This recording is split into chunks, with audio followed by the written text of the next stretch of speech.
എന്നതിനേക്കാളേറെ ഏറ്റവും അറിയാവുന്നവരാണ് നിങ്ങൾ. എങ്ങനെയാണ് ഈ കുട്ടികളെ ധാർമ്മികമായ നിലപാടിലേക്ക് കൊണ്ടുവരിക? ബാക്കിയുള്ളവരെ ഒരു കഥയും പറയാൻ തൽക്കാല സമയമില്ല. യുവാക്കളുടെ കഥയും വയസ്സന്മാരുടെ കഥയും അതൊന്നും പറയാൻ സമയമില്ല. ഞാൻ പറയുന്നത് നമ്മുടെ സമൂഹത്തിന്റെ നട്ടലായ നമ്മുടെ ഈ കുട്ടികളെ, കാരണം തആബുൽ കഥവുമായി ഏറ്റവും കൂടുതൽ ബന്ധപ്പെടുന്നത് അവരാണ്. ഈ മുഅല്ലിമീങ്ങളുടെ മുമ്പിലേക്കാണ് ഇവർ കടന്നു വരുന്നത്. അവരെയാണ് തകർന്നു പോകുന്ന ഈ ധാർമ്മികതയിൽ രാവിലെ സുബഹി നിസ്കാരത്തിന്റെ വാങ്ങ വിളിച്ചു കഴിഞ്ഞാൽ 7 മണിക്ക് മക്കളെ ഒരുക്കി കെട്ടിയിട്ട് മദ്രസയിലോട്ട് കടന്നു വിടുന്നത് അതേതോ വലിയ പാതകമായി കണക്കാക്കുന്നവർ, ആ പാതകമായി കണക്കാക്കുന്നവരെ തന്നെ ചിന്തിക്കേണ്ടതുണ്ട്. ഏഴരയാകുമ്പോൾ കയ്യിൽ കെട്ടി കോട്ടും കെട്ടി ഞാനൊരു ഭൗതിക വിദ്യാഭ്യാസത്തിന്റെ വിരോധിയായതുകൊണ്ടല്ല. എന്റെ വാപ്പയ്ക്കും ഉമ്മയ്ക്കും തണുപ്പുള്ള രാത്രിയിൽ എന്തോ ഒരു തമാശ തോന്നിയപ്പോൾ ആ കാരണത്താലാണ് ഞാൻ ജനിക്കപ്പെട്ടത്. അതുകൊണ്ട് തന്നെ മാതാവിനോടും പിതാവിനോടും ധാർമ്മികമായി എനിക്കൊരു കടപ്പാടുമില്ല എന്ന സാഹിത്യകാരന്മാർ എഴുതി വെച്ച ആ പുസ്തകങ്ങൾ നമ്മുടെ മക്കൾ പോയി 7 മുതൽ 8 മണി മുതൽ വൈകുന്നേരം 4 മണി വരെ പഠിക്കുകയും 7:30 മുതൽ 8:30 വരെ 1 മണിക്കൂറെങ്കിലും മക്കളെ മാതാവിന്റെ കാൽപാദത്തിന്റെ അടിയിലാണ് നിന്റെ സ്വർഗം എന്ന് പഠിപ്പിച്ചു കൊടുക്കുക.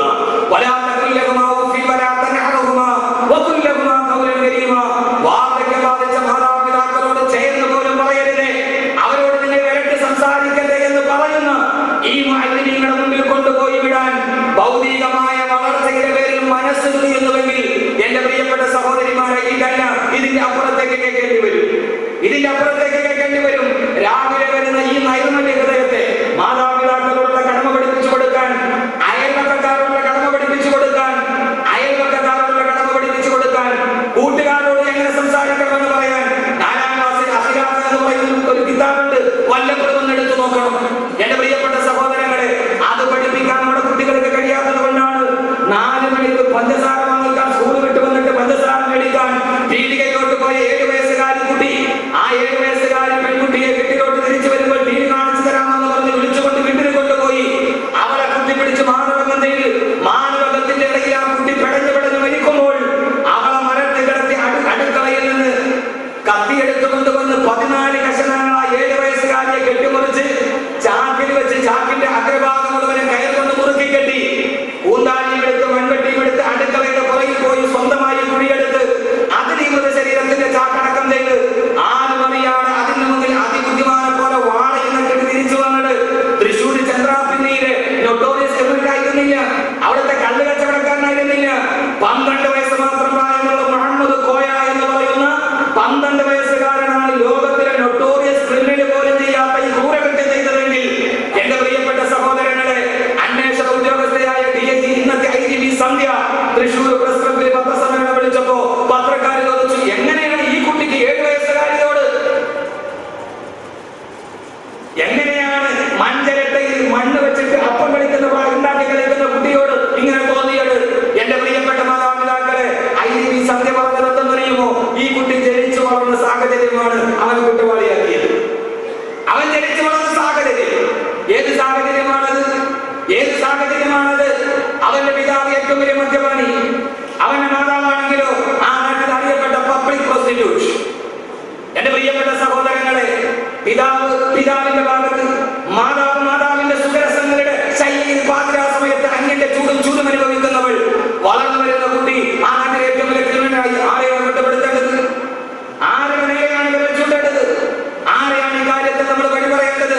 വാപ്പയും ഉമ്മയും ഞാൻ പറഞ്ഞല്ലോ, ആലപ്പുഴ ദേശീയപാതയിൽ പോലീസ് ഉദ്യോഗസ്ഥർ പരിശോധന നടത്തുന്നു. വാഹന പരിശോധന, മദ്യപിച്ചതാണെന്നറിയാനുള്ള പരിശോധനയാണ്. റോഡ് സൈഡിൽ കഥയില്ല. ഭാര്യ ഭർത്താവും പാതിരാ സമയത്ത് കാറിൽ വന്നു. ഭർത്താവ് വെളിയിലിറങ്ങി. SI പറഞ്ഞു, ഇതിൽ ഊതുക.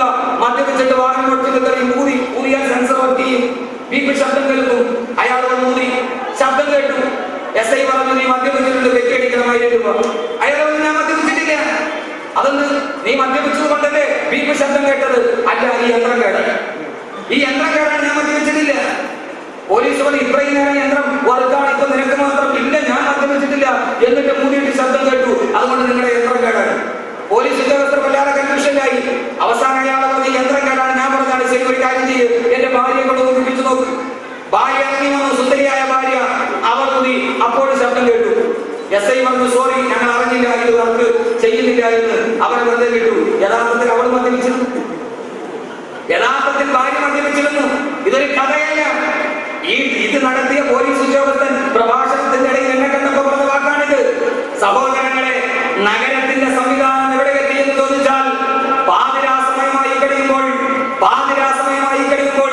മക്കളെയും കൊണ്ട് നഗരത്തിന്റെ ആലസ്യതകളിലൂടെ കടന്നുപോയി അവസാനം 2 മണിക്ക് വന്ന് കിടന്നുറങ്ങി. രാവിലെ 8 മണിയാകുമ്പോൾ സ്റ്റഫ് ചെയ്ത കോടി എഴുന്നേൽക്കുന്നത് പോലെ 8 മണിയാകുമ്പോൾ മക്കളെ സ്റ്റഫ് ചെയ്ത് ഭൗതിക വിദ്യാഭ്യാസത്തിന്റെ കലാലയത്തിൽ കൊണ്ടുപോയി തിരിച്ചു കൊണ്ടുവന്ന് നഗര ജീവിതത്തിന്റെ കാവലാളുകളായി മാറി നിൽക്കുന്ന ഒരു സമൂഹം. ഈ സമൂഹത്തിനോട് എന്താണ് പറഞ്ഞു കൊടുക്കേണ്ടത്? ഈ സമൂഹത്തിനോടാണ് ആദരവായ വിശുദ്ധമായ ഖുർആൻ. ഞാൻ ഏറെ പറയുന്നില്ല, പത്രവാർത്തകൾ ഏറെ പറയുന്നില്ല. സ്വന്തം മക്കൾ നാളെ മയ്യത്ത് നിസ്കരിക്കണമെന്ന് ആഗ്രഹമുണ്ടെങ്കിൽ നാളെ മക്കൾ മണ്ണിന്റെ അടിയിൽ കൊണ്ടുപോയി മണ്ണിട്ട് കൂടിയിട്ട് എന്റെ വാപ്പ മരിച്ചു ഇനി ബാക്കി മുഴുവനും എനിക്കെന്ന് പറയുന്ന ജാമിനീയ ജ്യോതിശാസ്ത്രത്തിന്റെ കണക്ക് പറയാതിരിക്കണമെങ്കിൽ നാളെ നാം ഈ നൊന്ത് പ്രസവിച്ച നമ്മുടെ മക്കൾ കണ്ണുനീരൊലിപ്പിച്ച് നമ്മുടെ പുറകിൽ കിടന്ന് മയ്യത്ത് നിസ്കരിക്കണമെങ്കിൽ എന്റെ പ്രിയപ്പെട്ട സഹോദരങ്ങളെ, ഇതിനൊരു അടിസ്ഥാന തത്വമുണ്ട്. എന്താണ് അടിസ്ഥാന തത്വം? ഇതിനൊരു അടിസ്ഥാന തത്വമുണ്ട്. 13ാമത്തെ വയസ്സിൽ കേരളം മദ്യപിക്കാൻ തുടങ്ങുകയാണ്. 13ാമത്തെ വയസ്സിലാണ് കേരളത്തിന്റെ മദ്യപാനത്തിന്റെ തുടക്കം. അപ്പൊ ആരാ കുടിക്കുക? ഞാൻ പറയണോ? കേരളത്തിന്റെ മാഗസിൻ കഴിഞ്ഞ മാസം കേരളത്തിലെ 30,000 ഹൈസ്കൂൾ വിദ്യാർത്ഥികൾ ഒരു സർവേ നടത്തി. നിങ്ങൾ നന്നായിട്ട് കേൾക്കണം, വീട്ടിലിരുന്ന മനസ്സിലാവൂല.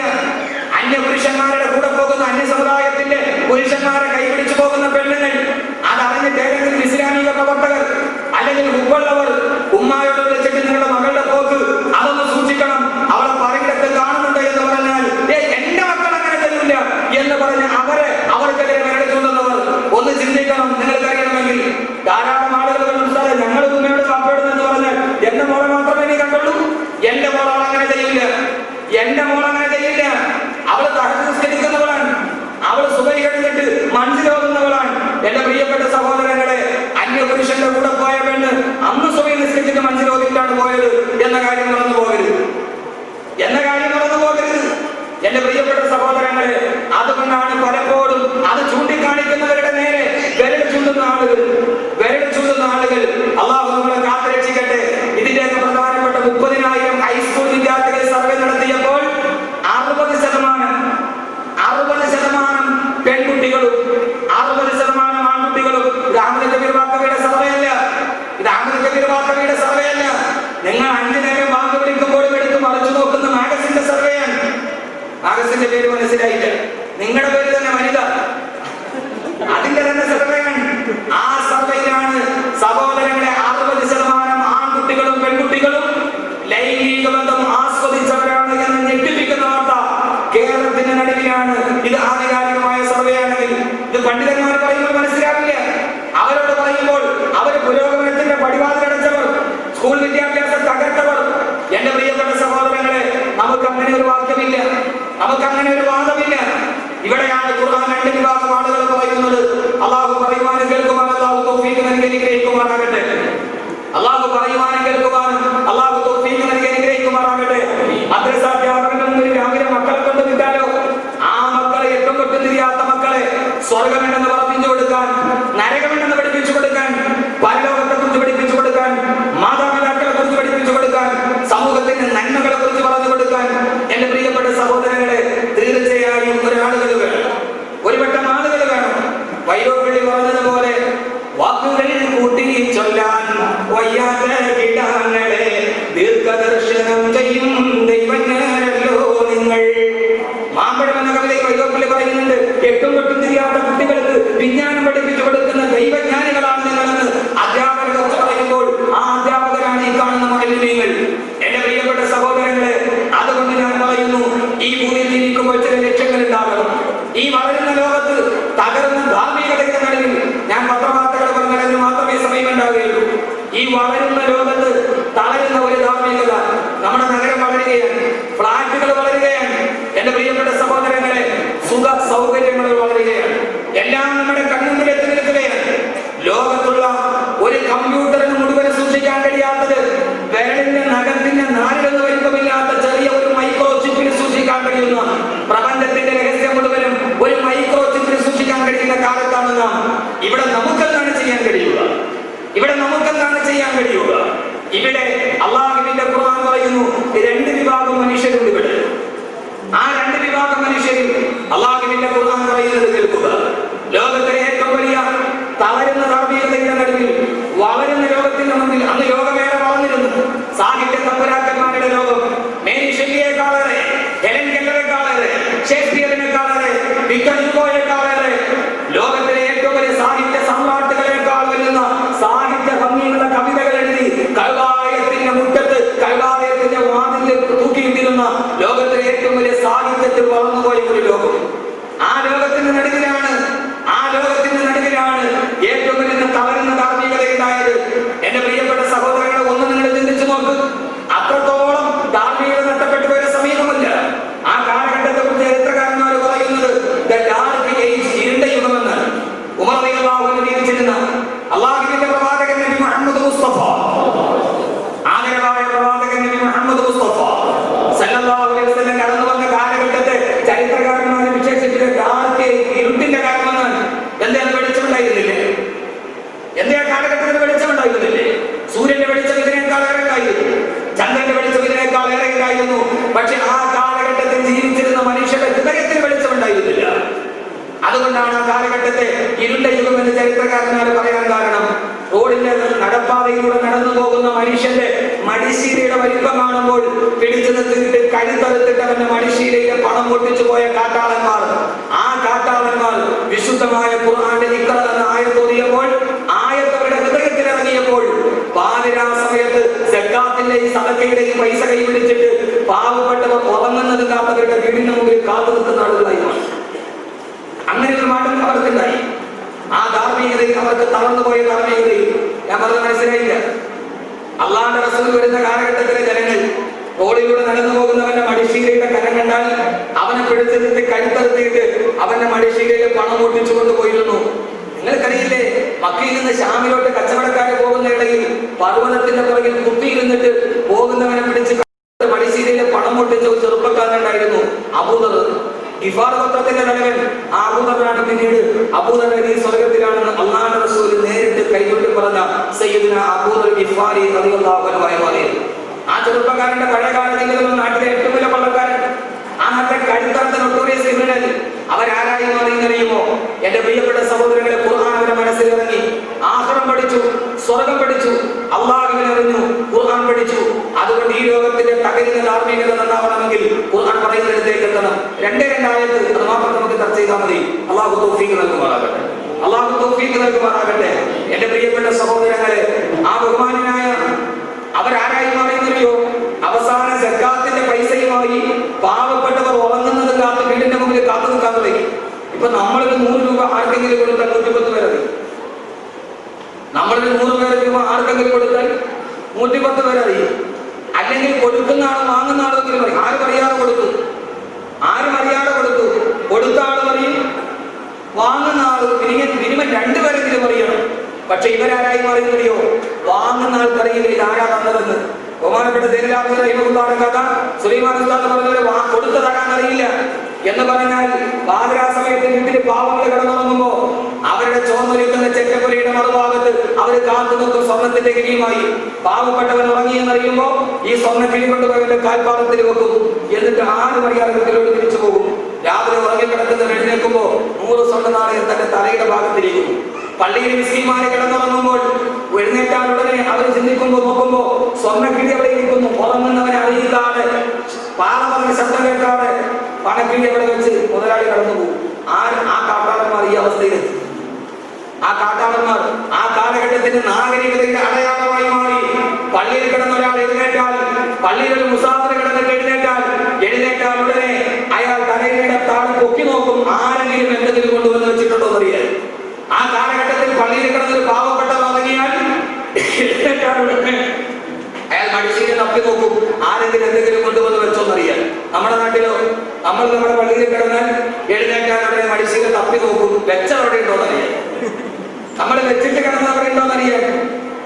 രണ്ട് സന്തോഷ് മാമസിൽ സഹോദരങ്ങളെ, ഞാൻ ആദ്യമായിട്ട് വരുമ്പോ എന്റെ ഒരു സുഹൃത്ത് പറഞ്ഞ ഉസ്താദ് ഒരിക്കലും ടെസ്റ്റ് എഴുതാൻ വേണ്ടി ഹൈസ്കൂളിൽ വന്നിട്ട് തൊഴിലിക്കാൻ വേണ്ടി റാഡോടെ വാച്ചടിച്ച് അതിന്റെ അപ്പുറത്തെ കുട്ടിയിൽ വെച്ചു.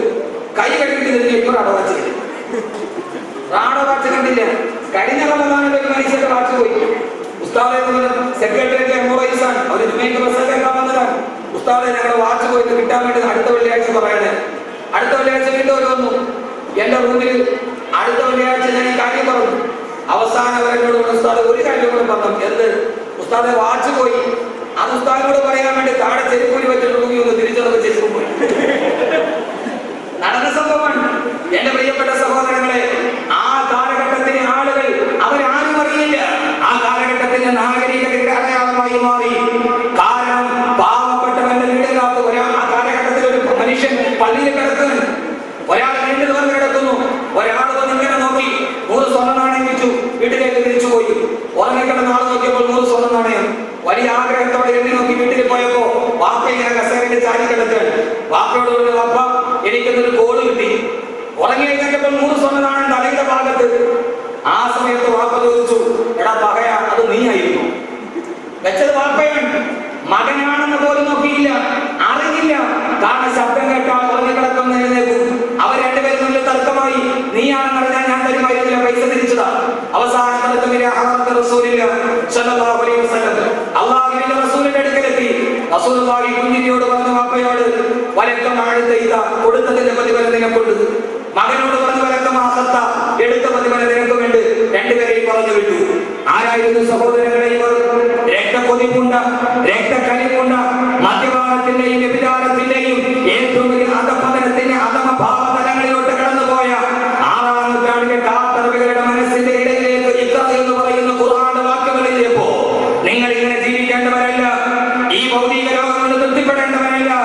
അള്ളാഹുവിന്റെ പരലോകത്ത് നിങ്ങൾ ഹാജരാക്കപ്പെടുമെന്ന പരലോകത്തിന്റെ സുവിശേഷം അറിയിക്കപ്പെട്ടപ്പോൾ ആ തകരുന്ന ധാർമ്മികതയുടെ നടുവിൽ സാഹിത്യ തമ്പുരാക്കന്മാരുടെ വളരുന്ന ലോകത്തിന്റെ മുമ്പിൽ തകരുന്ന ധാർമ്മികതയുടെ മുമ്പിൽ അവരെത്രത്തോളമായി മാറിയെങ്കിൽ ആ സമൂഹത്തിനോടാണ് അള്ളാഹുവിന്റെ ഖുർആൻ പറഞ്ഞത്, ഈ ലോകത്തിൽ 2 വിഭാഗം ആളുകളാണ് ലോകത്തുള്ളത്. അവരാരെന്നറിയുമോ?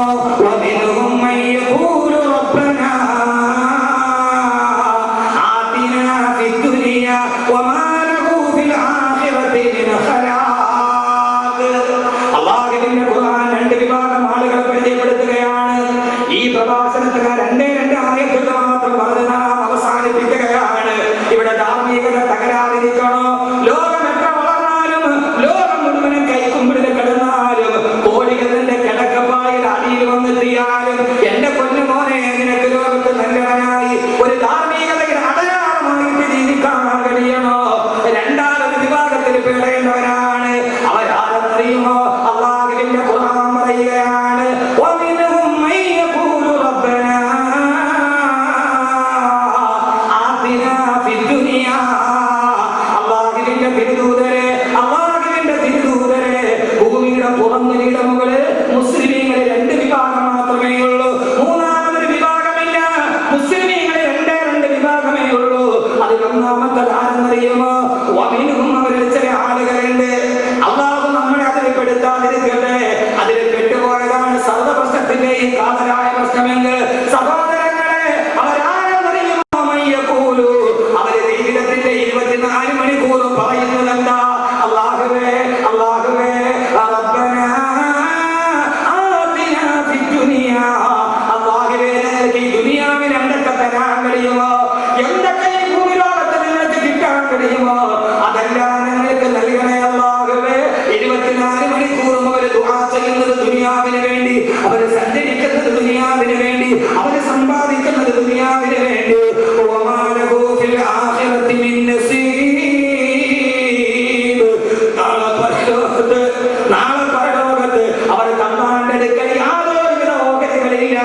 ഒരു ചാമുകളിൽ സൂര്യൻ ഉദിച്ചു നിൽക്കുമ്പോ നരകത്തിന്റെ മുമ്പിൽ വിഭ്രരായി, വിഭ്രാന്തരായി, പരിഭ്രാന്തരായി അവര് കത്തിക്കാളുന്ന നരകത്തിന്റെ മുമ്പിൽ നിൽക്കുമ്പോ വമാ ലഹു ഫിൽ ആഖിറതി മിൻ ഖലാഖ്. അവര് പരലോകത്തെ കുറിച്ച് ജീവിതത്തിൽ ചിന്തിക്കാത്തവരാ. അവരേത് സമയത്തും അവരുടെ ചിന്ത എന്താ? വമിൻഹും മൻ യഖൂലു റബ്ബനാ ആതിനാ ഫിദ്ദുനിയാ. എന്ത് കിട്ടിയാലും ഒന്ന് ദുനിയാവിന് തരണേ തമ്പുരാനെ. അള്ളാഹു അതിനെ മാറ്റി നിർത്തട്ടെ. ഈ ആയത്ത് കഴിഞ്ഞിട്ടൊരു വിഭാഗമുണ്ട്. അത് കഴിഞ്ഞ് 2 ആയത്ത് കഴിഞ്ഞിട്ട് അള്ളാഹു വേറെ 2 വിഭാഗത്തെ പറയുന്നുണ്ട്. എല്ലാവരും പറയാനുള്ള സമയമില്ല. ഇൻഷാ അല്ലാഹ് പെട്ടെന്ന് നമുക്ക് അവസാനിപ്പിക്കാം. രണ്ട് വിഭാഗം. ഒന്നെന്താ, ദുനിയാവിൽ എന്ത് വേണമെങ്കിലും കിട്ടണം. അവരല്ല. ഇത് ആരെ കുറിച്ചാണ്? ഇത് കാഫിറുകളെ കുറിച്ചല്ലല്ലോ, ഇത് അവിശ്വാസികളെ കുറിച്ചിട്ടല്ലോ. ആണോ? ഇത് അവിശ്വാസികളെ കുറിച്ചിട്ടാണോ? അല്ലല്ലോ. അള്ള ഇവിടെ പറഞ്ഞോ മിനുക്കുമ്മയ്യൂർ റബ്ബന, അവര് വിളിക്കുന്നത് റബ്ബന തന്നെയാണ്, അല്ലാതെ കർത്താവെന്നല്ല, ഭഗവാനല്ലോ. റബ്ബന റബ്ബന, ഞങ്ങളുടെ രക്ഷിതാവേ. അപ്പൊ ഇത് ഏത് വിഭാഗത്തെ കുറിച്ചിട്ടാണ്? സഹോദരങ്ങളെ, സഹോദരിമാരെ, ഇത് പർദ്ദയിട്ടവരെ കുറിച്ചാണ്, ഇത് തൊപ്പിയിട്ടവരെ കുറിച്ചാണ്, ഇത് ദാടി വെച്ചവരെ കുറിച്ചാണ്. അടയാളങ്ങളുടെ ചിന്ത എന്താ?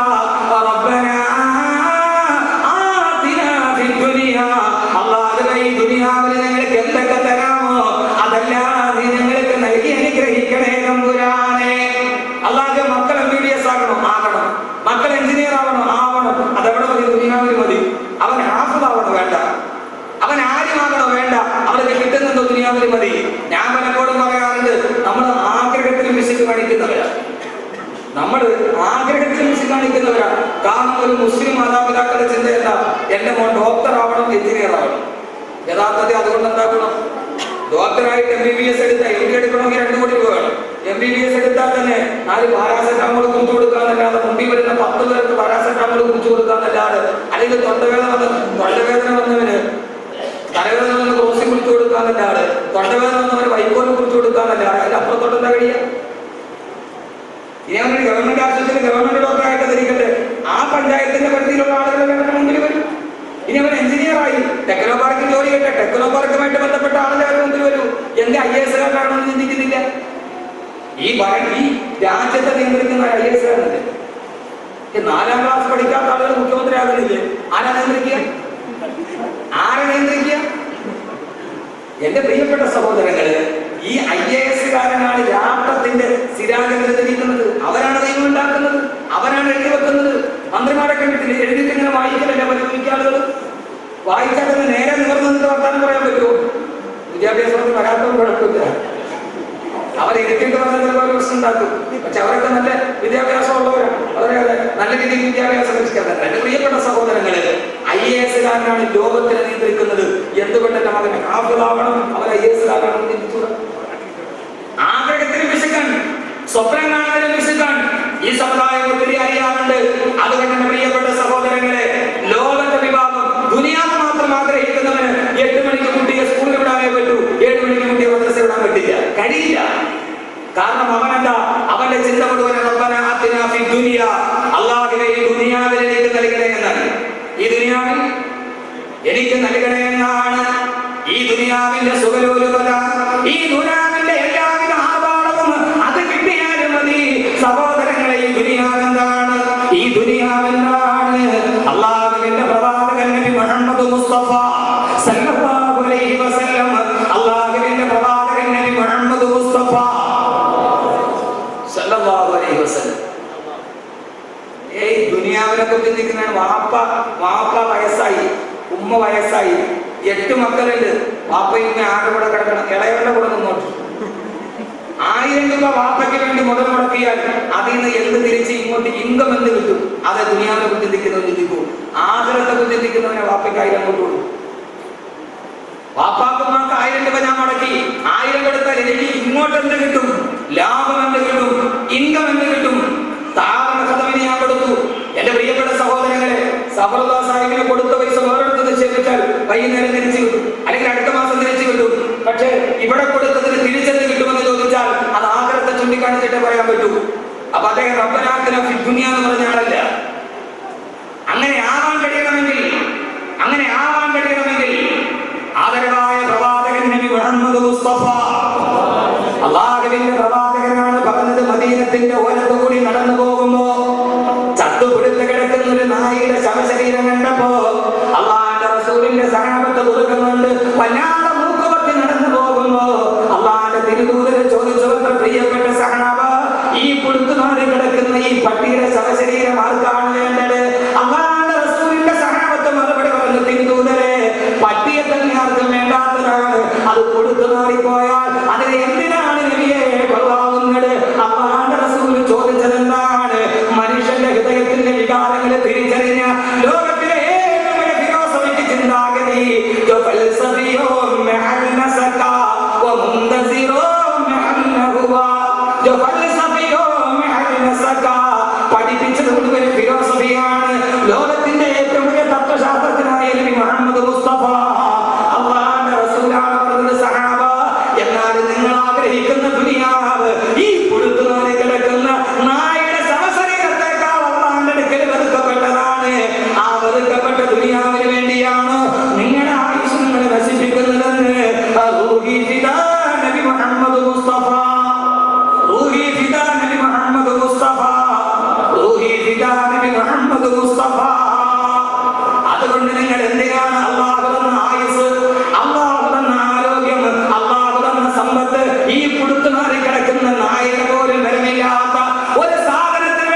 തീർന്നില്ല. സഹോദരങ്ങളെ, യഥാർത്ഥ മുഅ്മിനായ സഹോദരന്മാരെ, ദുനിയാവ് ചോദിച്ചപ്പോൾ ചോദിച്ചതെന്താ? ഈ ദുനിയാവിലെ നന്മകൾ എനിക്ക് തരണം, ഈ ദുനിയാവിന്റെ വിപത്തുകൾ മാറ്റണമെന്ന് അവിടെ ദുആ ഇല്ല.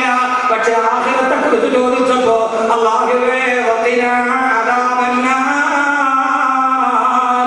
നാളെ ആഖിറത്തിലെ ഹസനത്ത് തന്നാൽ മാത്രം പോരാ, കത്തിക്കാവുന്ന നരകത്തിൽ നിന്ന് ഞങ്ങളെ നീ കാത്ത് രക്ഷിക്കണേ തമ്പുരാനെ എന്ന് അവർ അല്ലാഹുവോട് ദുനിയാവിൽ നിന്ന് ചിന്തിക്കുന്നവരാണെന്ന് ആദരവായ പ്രവാചകൻ അല്ലാഹുവിന്റെ വിശുദ്ധ ഖുർആൻ, അല്ലാഹുവിന്റെ വിശുദ്ധ ഖുർആൻ അല്ലാഹു നമ്മുടെ കൂട്ടത്തിൽ പെടുത്തട്ടെ.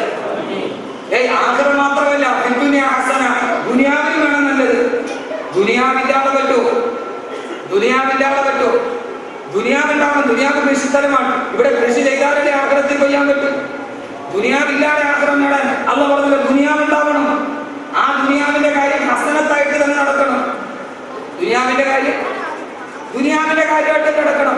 മാസം 1500 ഉസ്താദ് ശമ്പളം കൊടുത്ത് ഉസ്താദെ ബറക്കത്തുണ്ടാകുന്നത് ദുനിയാവിൽ പറ്റില്ല. 10 കിലോ അരി മേടിച്ചിട്ട് 100, അതിന് ദുനിയാവിന്റെ ഹസനത്തിന് ആവശ്യമുള്ളത് തന്നെ വേണം. ആഖിറത്തിന്റെ ഹസനത്ത് അങ്ങനെയല്ല.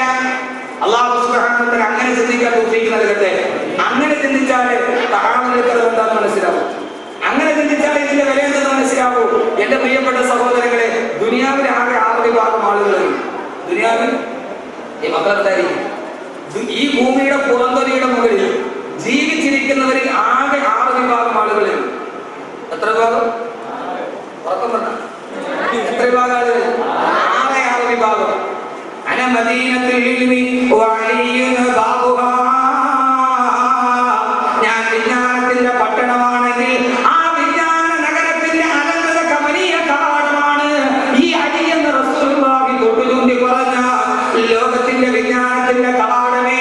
അരിസ്റ്റോട്ടിൽ കാണാത്ത, ക്രിസ്ത്യൻ കാണാത്ത, നെപ്പോളിയൻ പോലും താണ്ടി പോകാത്ത അറിവിന്റെ കവാടം താണ്ടിയ സയ്യിദുനാ അലി ഇബ്നു അബീ താലിബ് റളിയല്ലാഹു അൻഹു, ആ അലി റളിയല്ലാഹു തആല പറഞ്ഞത് ദുനിയാവിലെ ആകെ 6 വിഭാഗം ആളുകളേ ഉള്ളൂ. നാളെ ആഖിറത്തിലും 6 വിഭാഗം ആളുകളുണ്ട്. ആഖിറത്തിൽ 6 വിഭാഗം ആളുകളുണ്ട്. അല്ലാഹു നമ്മളെ അതിൽ പെടുത്തട്ടെ. അത് പറഞ്ഞ ഇൻഷാ അല്ലാഹ് നമുക്ക് ദുആ ചെയ്ത് പിരിയാം. ഇതിന്റെ ഇടയിൽ മിനിസ്റ്റർ വന്ന ഉദ്ഘാടനം നടത്തും. ദുനിയാവിൽ 6 വിഭാഗം ആളുകളുണ്ട്. ഒന്ന് മത്തുവും തിന്നാൻ വേണ്ടി ജീവിക്കുന്നവർ, ഒന്ന് മത്തുവും തിന്നാൻ വേണ്ടി ജീവിക്കുന്നവർ അല്ലെങ്കിൽ തിന്നാൻ വേണ്ടി ജീവിക്കുന്നവർ, 2 മഷ്റൂബും കുടിക്കാൻ വേണ്ടി ജീവിക്കുന്നവർ. ഒന്നുകിൽ കിട്ടുന്നതും തിന്നു തീർക്കുക അല്ലെങ്കിൽ കുടിച്ചു തീർക്കുക. അതല്ലെങ്കിലോ മൂന്നാമത്തവൻ മൽബൂസിൽ കിട്ടുന്നത് മുഴുവനും ആഡംബരത്തിന് വേണ്ടി ചെലവഴിക്കുക. വസ്ത്രം ധരിച്ച് നല്ല മാന്യനായിട്ട് നടക്കുക, നല്ല മാന്യനായിട്ട് നടക്കുക. എന്റെ പ്രിയപ്പെട്ട സഹോദരങ്ങളെ, ഉസ്താദന്മാരെ നല്ല വെള്ള വസ്ത്രം ധരിച്ച് നറുമണം വീശി നല്ല മുഖപ്രസംഗത്തോടെ എപ്പോഴും പുഞ്ചിരിച്ചിട്ട് നടക്കും. പക്ഷേ അവിടെ ഹൃദയത്തിന്റെ വേദന അറിയില്ല. ഒരു വലിയ വാക്കാണ്. ഉസ്താദന്മാർക്ക് എപ്പോഴും ഒരപ്പുറം കുട്ടികൾ ചെയ്യുന്നതിന് ആരെങ്കിലും കൊടുക്കാതിരിക്കുക. എന്റെ പൊന്നു സഹോദരങ്ങളെ, ഞാൻ സാധാരണ പറയാറുണ്ടല്ലോ, 3 കാര്യങ്ങൾ നന്നായാൽ ഏതൊരു മനുഷ്യനും ഒരു മാന്യനാണ്. തമ്പാനൂർ ബസ് സ്റ്റാൻഡിൽ അപരിചിതനെ നാം കണ്ടു. അയാളപ്പുറം നിൽക്കാണ്. നമ്മളയാൾ എങ്ങനെയുള്ള കാശുള്ളവനാണോ, ഇത്തിരി സൗകര്യമുള്ളവനാണോ, അതല്ല ലോ ക്ലാസ് ആണോ എന്ന് അറിയില്ല. എങ്ങനെയാ? 3 കാര്യം നന്നായാൽ മതി. ഒന്ന്, അവന്റെ വസ്ത്രം, നല്ല വെള്ള വസ്ത്രം പശയൊക്കെ മുക്കി നന്നായിട്ട് വടിവൊക്കെ ആക്കിയിട്ട ഉള്ളിലെ വേദന പിന്നെ അതില്ല, അത് അതിന്റെ ഉള്ളിൽ നിന്നു. 2, കാലിലെ ചെരുപ്പ്. ആ ചെരുപ്പ് നന്നായാൽ അപ്പോൾ തന്നെ അറിയാം അവൻ അത്യാവശ്യമാണ്. 3, മുടി നന്നായിട്ടൊക്കെ മീശയൊക്കെ വെട്ടി അലസമാവാതെ താടി മുടിയൊക്കെ ഡ്രസ് ചെയ്ത് മുഖത്ത് വല്ല പ്രസന്നതയോടെ ഇരുന്നാൽ ഏതൊരു മനുഷ്യനും അറിയാം. എന്റെ സെക്രട്ടേറിയറ്റ് നിങ്ങൾ പോയി നോക്കി, ഇതേപോലെ ആയിരക്കണക്കിന് ആളുകളെ കാണും. നമ്മൾ കണ്ടിറങ്ങിയ ആഭ്യന്തരമന്ത്രിയാണ്. എവിടെ പെട്ട 6ാം ക്ലാസ് പഠിച്ചിട്ട് ലോക്കൽ കമ്മിറ്റി അപ്പുറം കടന്നിട്ടുണ്ടാവില്ല. അതൊരു അടയാളമാണ്. അതിന്റെ ഉള്ളിലൊന്നും അറിയില്ല. മൽബൂസ് 3ാമത്തെ ആളായ 3ാമത്തെ ആള് നന്നായിട്ട് ആഡംബരത്തോടെ വസ്ത്രം ധരിക്കുന്നവൻ. 4ാമത്തെ ആളോ മർബൂൻ, ഏറ്റവും നല്ല വാഹനത്തിൽ സഞ്ചരിക്കുന്നവൻ, ഏറ്റവും സുന്ദരമായ വാഹനം. 5, മൻബൂൻ, പെണ്ണ് കെട്ടി ജീവിക്കുന്നവൻ. 10, 12 മഷ്മൂൻ, സുഗന്ധം ആസ്വദിച്ച് ജീവിക്കുന്നവർ എന്ന് പറഞ്ഞാൽ കുറെ നാട്ടിലൊക്കെ കറങ്ങി കുറെ സ്ഥലമൊക്കെ കണ്ട് അങ്ങനെ ദുനിയാവിൽ ജീവിക്കുന്ന ആളുകൾ. 6 വിഭാഗം ആളുകളാണ് ദുനിയാവിലുള്ളത്. എത്ര വിഭാഗം? 6 വിഭാഗം. ഒന്നാമത്തെ ആളാരാ? ബഹുമാനപ്പെട്ട സയ്യിദുനാ അലി ഇബ്നു അബീ താലിബ് റളിയല്ലാഹു അൻഹു ആഖിറ മനസ്സിലാകാത്തവരാണ് പറയുക, ഈ ദുനിയാവിൽ 6 വിഭാഗം ആളുകളെ ഉള്ളൂ. ഒന്നവരെ മുഴുവൻ തിന്നു കുടിച്ചു ഇങ്ങനെ ജീവിച്ചു പോകുമ്പോൾ വൈകുന്നേരം കിട്ടുന്നതിന് മുഴുവൻ ഭക്ഷണത്തിന് വേണ്ടി ചെലവാക്കുമ്പോൾ എന്റെ പ്രിയപ്പെട്ട സഹോദരങ്ങളെ, അലി റളിയല്ലാഹു തആല ചോദിച്ചു, ഈ ദുനിയാവിൽ കിട്ടുന്ന ഏറ്റവും നല്ല ഭക്ഷണം ഏതാ? ഫഅശ്റഫുൽ മത്ഉമാതി അൽ-അസ്ലു, കിട്ടുന്നതിൽ ഏറ്റവും നല്ല ഭക്ഷണം മധുരമുള്ള തേനല്ലയോ? തേനിനേക്കാൾ ആസ്വാദ്യകരമായ ഭക്ഷണം ഏതാണുള്ളത്? അലി റളിയല്ലാഹു അൻഹു ചോദിക്കുകയാണ്, ദുനിയാവിലെ ഏറ്റവും സാധുള്ള ഭക്ഷണം തേനാണ്. ആ തേനിനെ കുറിച്ച് നിനക്കറിയുമോ? അത് ഈച്ചയുടെ പൃഷ്ഠഭാഗത്തിൽ നിന്ന് വരുന്നതാണെന്നറിയില്ലേ? ഈ ദുനിയാവിൽ കിട്ടുന്ന ഏറ്റവും നല്ല ഭക്ഷണം അതൊരു ഈച്ചയുടെ ഒരു പ്രാണിയുടെ വിസർജ്യമാണെന്ന് നിനക്കറിയില്ലേ? അതല്ലേ ഏറ്റവും വലുതായി നീ കണക്കാക്കുക. രണ്ടാമത്തെ ആൾ അവർ ഏറ്റവും നന്നായിട്ട് കുടിച്ചു ജീവിക്കുന്നവരാണെങ്കിൽ ഈ ദുനിയാവിൽ കിട്ടുന്ന ഏറ്റവും നല്ല കുടിക്കാൻ പറ്റുന്ന സാധനമേടാ? അൽമാഹു, അത് പച്ചവെള്ളമല്ലേ? ആ പച്ചവെള്ളത്തിന്റെ കാര്യം നോക്ക്. അമ്മാനെ അനുസരിക്കുന്നവനും ഇബാദത്ത് ചെയ്യുന്നവനും തെമ്മാടിക്കുമൊക്കെ പച്ചവെള്ളം അല്ലാഹു വാരി കോരി കൊടുക്കുന്നവരല്ലേ? അല്ലാഹുവിനടുക്കൽ യാതൊരു വിലയില്ലാത്ത സാധനമല്ലേ? അതിനു വേണ്ടിയാണോ ഈ ദുനിയാവിൽ നീണ്ടിയിരിക്കുന്നത്? പച്ചവെള്ളം ആർക്കും കൊടുക്കുന്നതല്ലേ? ആർക്കും കൊടുക്കുന്നതല്ലേ? അതിനു വേണ്ടിയാണോ ദുനിയാവിൽ നീണ്ടിയിരിക്കുന്നത്? മൂന്നാമത്തെ ആള് അവൻ നല്ല വസ്ത്രം അങ്ങനെ ധരിക്കുന്നവനാ, സുന്ദരമായ വസ്ത്രങ്ങൾ ധരിക്കുന്നവനാണ്. അലി റളിയല്ലാഹു അൻഹു ചോദിച്ചു, അശ്റഫുൽ മൽബൂസാത്തി അൽ-ഹരീറു, ഈ ഭൂമിയിൽ കിട്ടുന്ന ഏറ്റവും നല്ല വസ്ത്രമേടാ? അത് പട്ടുവസ്ത്രമല്ലേ? അത് കാഞ്ചീപുരം പട്ടിന്റെ സാരിയല്ലേ? കാഞ്ചീപുരം ബനാറസിന്റെ പട്ട് സാരിയല്ലേ? അത് വാരി ചുറ്റിയിട്ട് ദുനിയാവിലൂടെ ഇങ്ങനെ ഒരുമാതിരി സ്റ്റപ്പുലയിലെ കോഴിയെ പോലെ നടക്കുമ്പോ ഓർക്കുന്നുണ്ടോ? അതെവിടെ നിന്നാണ് വരുന്നതെന്ന്? അതൊരു പട്ടുനൂൽപ്പുഴുവിന്റെ കാഷ്ടമല്ലേ? അതൊരു പുഴു കാട്ടിക്കുന്നതല്ലേ? പട്ടുനൂൽപ്പുഴുവിന്റെ കാട്ടത്തിൽ നിന്നുണ്ടാക്കുന്നതല്ലേ പട്ടുനൂല്? അതിനു വേണ്ടിയാണോ നിന്റെ ജീവിതത്തിൽ ആർഭാടം? അതിനു വേണ്ടിയാണോ നിന്റെ ജീവിതത്തിൽ ആർഭാടം? സഹോദരങ്ങളെ, നന്നായിട്ട് ചിന്തിക്കണം. ചില ആളുകൾ പൈസ ചെലവഴിക്കുന്നത് ഏറ്റവും വലിയ വാഹനത്തിന് വേണ്ടിയാണ്. കേരളത്തിൽ 4 കോടി രൂപ വരെയുള്ള വാഹനം ആദ്യം ഇറക്കിയത് മലപ്പുറം ജില്ലയിലാണ്. ഇറക്കിയത് നമ്മന്റെ ആളാണ്. 4 കോടി രൂപയാണ് ഷോറൂമിന്റെ ഫോട്ടോ സഹിതം വന്നതാണ്. 4 കോടി രൂപയാണ് വില. ബഹുമാനപ്പെട്ട അലി റളിയല്ലാഹു അൻഹു ചോദിച്ചു, എന്തിനാണ് വാഹനത്തിന്റെ ആഡംബരത്തിന്റെ പുറകെ പോകുന്നത്? അത് കാരണത്താണല്ലേ എത്ര പുരുഷന്മാര് കൊല്ലപ്പെട്ടത്? അതിൽ കിടന്നിട്ടല്ലേ എത്ര പുരുഷന്മാര് കൊല ചെയ്യപ്പെട്ടത്? 4 കോടിയുടെ വാഹനത്തിലല്ലേ?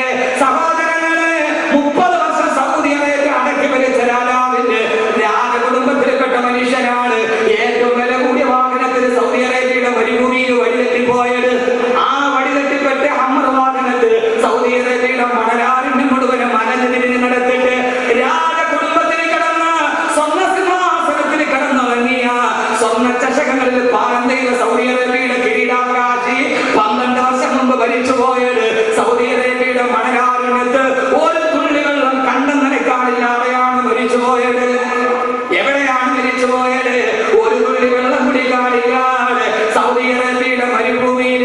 എന്തിനാ സഹോദരങ്ങളെ ഈ ദുനിയാവിനെ കുറിച്ച് വല്ലാതെ കൊണ്ടുപിടിക്കുന്നതിനാണ്?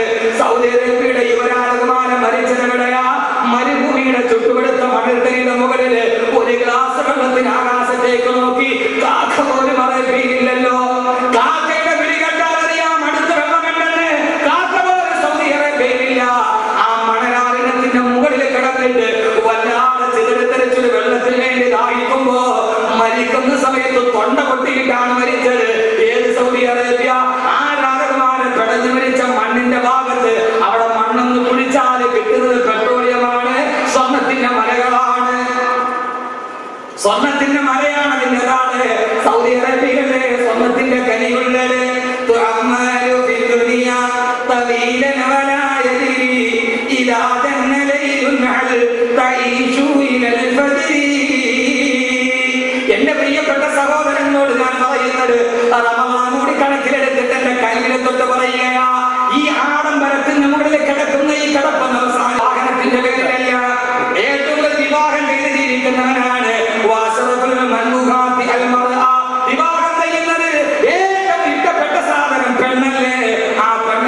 എന്തിനാ സഹോദരങ്ങളെ, എന്തിനാ സഹോദരങ്ങളെ? അതുകൊണ്ടാണ് ആദരവായ പ്രവാചകൻ നബി മുഹമ്മദ് മുസ്തഫ, ആദരവായ പ്രവാചകൻ നബി മുഹമ്മദ് മുസ്തഫ ദുനിയാവിലെ 6 വിഭാഗമാണ് പറഞ്ഞത്. ഇനി ആഖിറത്തിൽ 6 വിഭാഗമുണ്ട്. അള്ളാഹു നമ്മളെ അവിടെ എത്തിക്കുമാറാകട്ടെ. അതുകൊണ്ടാണ് അള്ളാഹുവിന്റെ റസൂൽ പറഞ്ഞത്, ഇയ്യാകും വതനഉം. അള്ളാഹുവിന്റെ പ്രവാചകൻ നബി മുഹമ്മദ് മുസ്തഫ അള്ളാഹുവിന്റെ റസൂലിനെ കാണാൻ, അവിടുത്തെ തിരുദൂതനെ കാണാൻ ബഹുമാനപ്പെട്ട സയ്യിദുനാ ഉമർ ഇബ്നുൽ ഖത്താബ് റളിയല്ലാഹു അൻഹു അള്ളാഹുവിന്റെ റസൂലിന്റെ പള്ളിയിലെത്തി മസ്ജിദുൻ നബവിയിൽ. ആ മസ്ജിദുൻ നബവിയിൽ റസൂലുള്ളാഹിനെ കണ്ട് സലാം പറയുമ്പോ അള്ളാഹുവിന്റെ റസൂൽ പള്ളിയിൽ കിടക്കുകയാണ്, വീട്ടിൽ കിടക്കുകയാണ്. റസൂലുള്ള ചാടി എഴുന്നേറ്റപ്പോ ഉമർ റളിയല്ലാഹു തആല നോക്കുമ്പോ അള്ളാഹുവിന്റെ റസൂൽ കിടന്നുറങ്ങിയ ഈത്തപ്പന മരത്തിന്റെ ഓലയിൽ അടയാളം റസൂലുള്ളാഹിയുടെ റിസാലത്തിന്റെ ശരീരത്തിൽ കണ്ടപ്പോ വിതുമ്പിപ്പോയി ഉമർ റളിയല്ലാഹു അൻഹു. അള്ളാഹുവിന്റെ റസൂലിനോട് ചോദിച്ചു, യാ റസൂലല്ലാഹ്, തിരുദൂതനെ, ഇസ്രായേൽ കൈസറിന്റെ ഈ ചക്രവർത്തിമാർ സ്വർഗ്ഗത്തിൽ കിടന്നുറങ്ങുമ്പോ അള്ളാഹുവിന്റെ ദീൻ പ്രചരിപ്പിക്കാൻ വേണ്ടി വന്നാണ്, അള്ളാഹിനെ പഠിപ്പിക്കാൻ വേണ്ടി വന്നാണ്. ഈ കിടക്കുന്ന ഈത്തപ്പന മരത്തിന്റെ ഓലയിൽ കിടക്കുന്ന നബിയെ എനിക്ക് സഹിക്കാൻ കഴിയുന്നില്ല റസൂലല്ലാഹ്. ആ സമയത്ത് പൊട്ടിക്കരഞ്ഞ ഉമർ റളിയല്ലാഹു അൻഹുവിനെ റിസാലത്തിന്റെ ശരീരം കൊണ്ട് തന്നെ നെഞ്ചകത്തിലോട്ട് ചേർത്ത് പിടിച്ചിട്ട് അള്ളാഹുവിന്റെ റസൂൽ ചോദിച്ചൊരു ചോദ്യം കൊണ്ട്, ഉമറേ, ഉമറേ, ഇവിടെ നിനക്ക് ഇസ്രായേലിന്റെ കൊട്ടാരത്തിന്റെ കട്ടിലിൽ കിടക്കണോ, അതല്ല നാളെ സ്വർണ്ണനൂലുകൾ കൊണ്ട് നെയ്തുണ്ടാക്കപ്പെട്ട സ്വർഗത്തിന്റെ കട്ടിലിൽ കിടക്കണോ? ഇവിടെ സ്വർണ്ണക്കട്ടിലിൽ കിടന്നാൽ സ്വർഗത്തിന്റെ സ്വർണ്ണക്കട്ടിലിൽ കിടക്കാൻ കഴിയില്ല. ഏതാണ് ഉമറേ വേണ്ടതെന്ന് ചോദിച്ചപ്പോ അള്ളാഹുവിന്റെ റസൂലിന്റെ കൈ പിടിച്ചിട്ടാണ് പറഞ്ഞത്, അള്ളാഹുവിന്റെ തിരുദൂതനെ, നാളെ സ്വർഗത്തിലെ കട്ടിൽ മതി നബിയെ, സ്വർഗത്തിലെ കട്ടിൽ മതി നബിയെ എന്ന് ഉമർ റളിയല്ലാഹു തആല പൊട്ടിക്കരയുമ്പോ അവിടെ വെച്ചിട്ടാണ് റസൂലുള്ളാഹി പറഞ്ഞത്, ലോക മുസ്ലിമീങ്ങളോടായി, എന്റെ ശബ്ദം കേൾക്കുന്ന പ്രിയപ്പെട്ട സഹോദരങ്ങളോട് സഹോദരിമാരോടുമായി അല്ലാഹുവിന്റെ റസൂൽ പറഞ്ഞ ഒറ്റ ഹദീസ് നിങ്ങളോട് ഞാൻ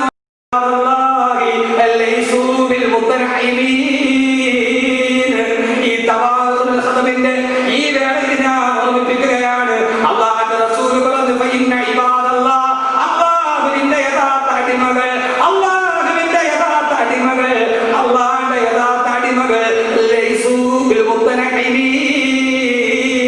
അവർ ഈ ദുനിയാവിന്റെ സുഖലോലുപത അറിഞ്ഞവരല്ല, ദുനിയാവിന്റെ സുഖലോലുപത അറിഞ്ഞവരല്ല.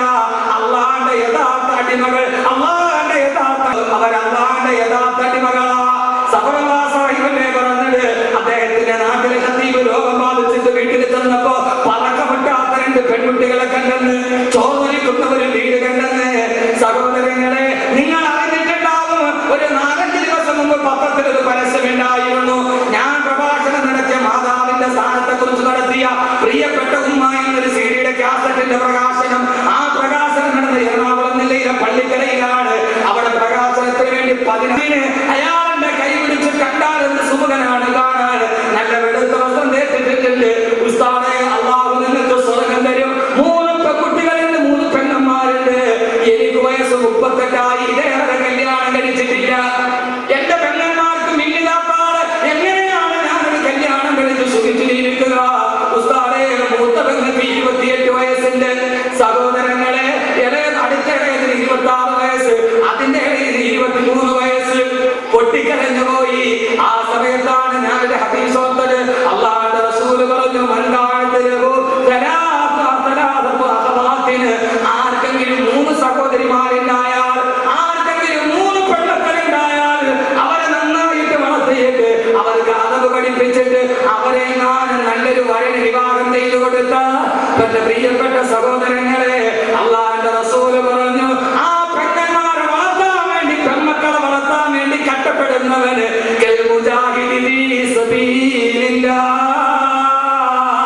അള്ളാഹുവിന്റെ മാർഗത്തിൽ ജിഹാദ് ചെയ്ത ശുഹദാക്കളെ പോലെയാ, എന്റെ ഹംസയെ പോലെയാ, എന്റെ ഖൈബറിനെ പോലെയാ, എന്റെ സൈദിനെ പോലെയാ റളിയല്ലാഹു തആല അൻഹും.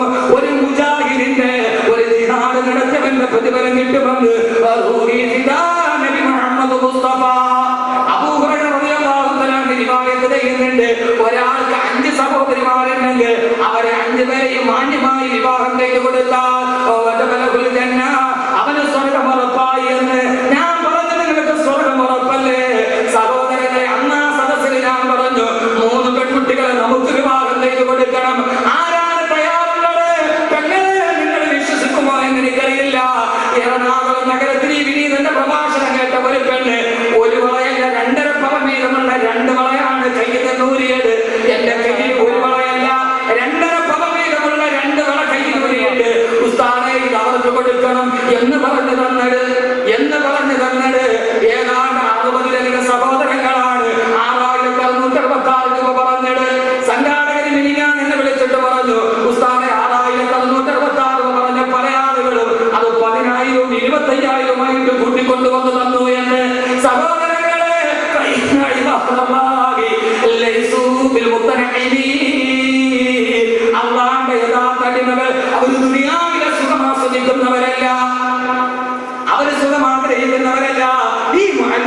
പിന്തിരിപ്പന്മാരെന്ന് പറഞ്ഞ് അവരെ മാറ്റി നിർത്തുമ്പോ എന്റെ പ്രിയപ്പെട്ട സഹോദരങ്ങളെ, അവര് മാറി മൂലു നോക്കിയിട്ട് കാശുണ്ടാക്കുന്നവരാണ്.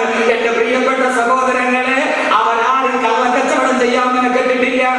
അവർക്ക് പിടിച്ചു പറിക്കാൻ കഴിയാത്തത് കൊണ്ടാണ്, അവർക്ക് പലിശയ്ക്ക് കൊടുക്കാൻ കഴിയാത്തത് കൊണ്ടാണ്, അവർക്ക് കല്ല് കച്ചവടം നടത്താൻ കഴിയാത്തത് കൊണ്ടാണ്. എന്റെ പ്രിയപ്പെട്ട സഹോദരങ്ങളെ, അവർക്കറിയാം അല്ലാഹുവിന്റെ അടിമകൾ. കാരണം സുലൈമാൻ ഉസ്താദ് ആയത്തോതി വെച്ചില്ലേ, അബ്ദുൽ ഹമീദ് മൗലവി ആയത്തോതിയില്ലേ, ലിൽ ഫുഖറാഇൽ ലദീന ഉഹ്സിറൂ ഫീ സബീലില്ലാഹ്. അല്ലാഹുവിന്റെ പ്രബോധനത്തിന്റെ മാർഗ്ഗത്തിൽ ഇറങ്ങുന്ന പാവപ്പെട്ടവർ, പ്രബോധനം ചെയ്യുന്നവരെന്നും പാവപ്പെട്ടവനാണ്. ഖുർആൻ എന്നതിൽ ഫുഖറാഇൻ, അവൻ എപ്പോഴും പാവപ്പെട്ടവനായിരിക്കും, അവൻ എപ്പോഴും ഫഖീറായിരിക്കും. ഖുർആൻ എന്ന് പറഞ്ഞതാണ്, അല്ലാഹ് പറഞ്ഞതല്ലേ.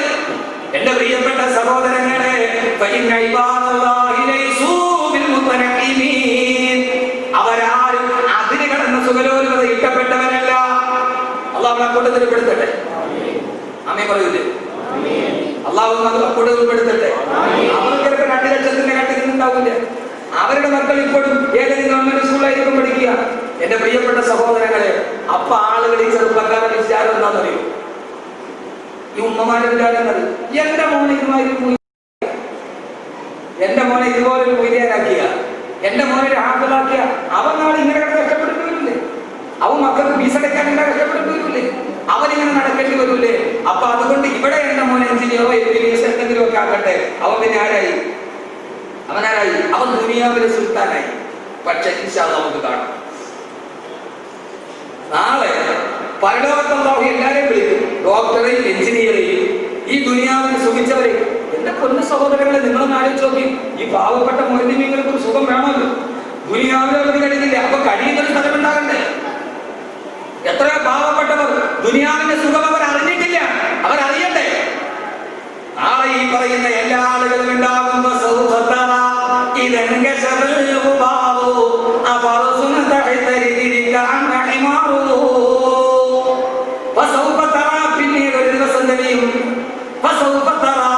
പിന്നീട് ഒരു ദിവസം മനസ്സിലാകും,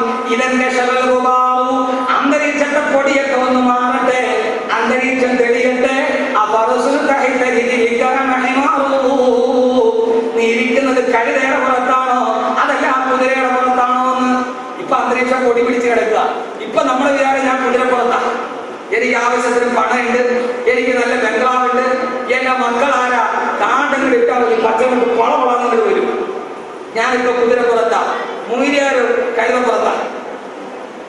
കാരണം ഇപ്പൊ തിരികില്ല, കാരണം അന്തരീക്ഷത്തിൽ മൊത്തം പൊടിയാ. ഏത് പൊടി?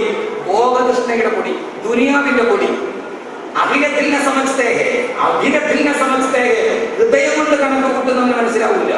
ഈ =MC², ദ്രവ്യപരിവർത്തനത്തിലൂടെ ഊർജ്ജം ഉണ്ടാക്കുന്ന കണക്ക് കൂട്ടിയിട്ട് ആ ഊർജ്ജം കൊണ്ട് ജീവിക്കാൻ വിചാരിക്കുന്നവന് മനസ്സിലാവില്ല. ഈ =MC², ദ്രവ്യത്തിന് പരിവർത്തനം ഉണ്ടാകുമ്പോൾ ഊർജ്ജം ഉണ്ടാവും. ആ ഊർജ്ജം കൊണ്ട് എനിക്ക് ദുനിയാവിൽ ജീവിക്കാൻ കരുതുന്നവന്, മോനെ അത്രയും പറയാന് മാർഗവാനീസ് കോളേജിൽ വിട്ടു. ദ്രവ്യത്തിന് പരിവർത്തനം ഉണ്ടാകുമ്പോൾ ഊർജ്ജം ഉണ്ടാകും, അത്രയും പറയാനേ മാർഗവാനീസ് കോളേജിന് പറ്റൂ. ആ കിട്ടുന്ന ഊർജ്ജം നിന്റെ സഹോദരനെതിരെ വിനിയോഗിക്കുന്നവർക്ക് ധാർമ്മികത പഠിപ്പിച്ചു കൊടുക്കണമെങ്കിൽ പള്ളിയുടെ മദ്രസകൾ വേണം. വേണ്ടേ? ഊർജ്ജം ഉണ്ടാക്കാമെന്ന് സയൻസ് പഠിപ്പിച്ചു, അത് നിന്റെ സഹോദരനെതിരെ വിനിയോഗിക്കുന്നത് പറയാൻ പള്ളിയുടെ മദ്രസ പാഠശാലകൾ വേണ്ടേ? അതില്ലാതായതുകൊണ്ടല്ലേ ആൽബർട്ടൈൻസ്റ്റീൻ, കുട്ടികൾക്കറിയാമല്ലോ, ആൽബർട്ടൈൻസ്റ്റീനാണ് ദ്രവ്യപരിവർത്തന സിദ്ധാന്തം കണ്ടുപിടിച്ചത്. ആ സിദ്ധാന്തത്തിന്റെ പേരിലാണ് ആറ്റം ബോംബ് ഉണ്ടാക്കപ്പെട്ടത്. ഹിരോഷിമയിലും നാഗസാക്കിയിലും ലക്ഷക്കണക്കിന് ആളുകൾ ഈയാമ്പാറ്റകളെ പോലെ കത്തിക്കരിഞ്ഞ് ചാമ്പലായി കിടക്കുന്നത് കണ്ടപ്പോ ഐൻസ്റ്റീൻ നെഞ്ചത്ത് കൈവച്ചിട്ട് പറഞ്ഞില്ലേ, ദൈവമേ, അടുത്ത ജന്മത്തിൽ ഒരു ചെരുപ്പ് കുത്തിയായി പറക്കേണ്ടി വന്നാലും ഒരു ശാസ്ത്രജ്ഞനായി എനിക്ക് പറക്കണ്ടായെന്ന്. അത് ഭൗതികത മാത്രം പഠിച്ചവന്റെ ഗതികേടാൻ. ഇൻഷാ അല്ലാഹ് ശാസ്ത്രജ്ഞനാണോ വലുത്, ദുനിയാവിൽ സുഖിക്കുന്നവൻ അതല്ല ആരുമാണോ സുഖിക്കുന്നത് നമുക്ക് തിരിച്ചറിയാം. എവിടെ? അല്ലാഹുവിന്റെ പ്രവാചകൻ ഹദീസിന്റെ ബാക്കി, നാളെ പരലോകത്ത് അല്ലാഹു എല്ലാവരെയും ഒരുമിച്ച് കൂട്ടുമ്പോൾ ഈ ദുനിയാവിന്റെ സുഖലോലുപതയിൽ കിടന്നുറങ്ങിയവർ, 2 ലക്ഷം ശമ്പളം വാങ്ങിക്കുന്നതിന് പ്രശ്നമില്ല. അതിൽ നിന്ന് ഒരു തരി പോലും പാവപ്പെട്ടവന് കൊടുത്തിട്ടില്ല, ആണിന് കൊടുത്തിട്ടില്ല. കിട്ടിയത് മുഴുവനും അവനും അവന്റെ ഭാര്യയും അവന്റെ മക്കളും ആസ്വദിച്ച് തിന്നു കിടന്നവന്, ഈ ദുനിയാവിന്റെ മേലാപ്പിൽ കിടന്നവൻ, നാളെ പരലോകത്തവൻ വരുമ്പോ നാളെ പരലോകത്തെ ദുനിയാവിൽ സുഖിച്ചവരോട് പറയപ്പെടും, അദ്ദേഹം ഫീ ഹയാതികും ദുനിയാ. അല്ലാഹുവിന്റെ റസൂൽ ഖുർആനിലെ ഒരു ആയത്ത് ഓതി, അദ്ഹബതും തയ്യിബാതികും ഫീ ഹയാതികും ദുനിയാ. ഈ ദുനിയാവിൽ പരമാവധി സുഖങ്ങൾ നിങ്ങൾ ആസ്വദിച്ചവരാണ്. ഒരു മനുഷ്യൻ ആസ്വദിക്കേണ്ട സുഖത്തിന്റെ പരമാവധി സുഖം നിങ്ങൾ ആസ്വദിച്ചവരാണ്. അതുകൊണ്ട് നിങ്ങൾക്ക് ഇവിടെ പരലോകത്തിന്റെ സുഖമില്ല, സ്വർഗത്തിന്റെ കട്ടിലില്ല, സ്വർഗത്തിന്റെ വെള്ളമില്ല, സ്വർഗത്തിന്റെ ഹുറുകളില്ല. ഒരു മനുഷ്യൻ ആസ്വദിക്കേണ്ടതിന്റെ പരമാവധി ദുനിയാവിൽ ആസ്വദിച്ചു കഴിഞ്ഞു. പരലോകത്ത് നിങ്ങൾക്ക് ഒന്നും ബാക്കിയില്ലെന്ന് ഈ ദുനിയാവിലെ സുഖലോലുകന്മാരോട് പറയപ്പെടുന്നുണ്ട്. ആദരവായ പ്രവാചകൻ നബി മുഹമ്മദ് മുസ്തഫ സല്ലല്ലാഹു അലൈഹി വസല്ലം.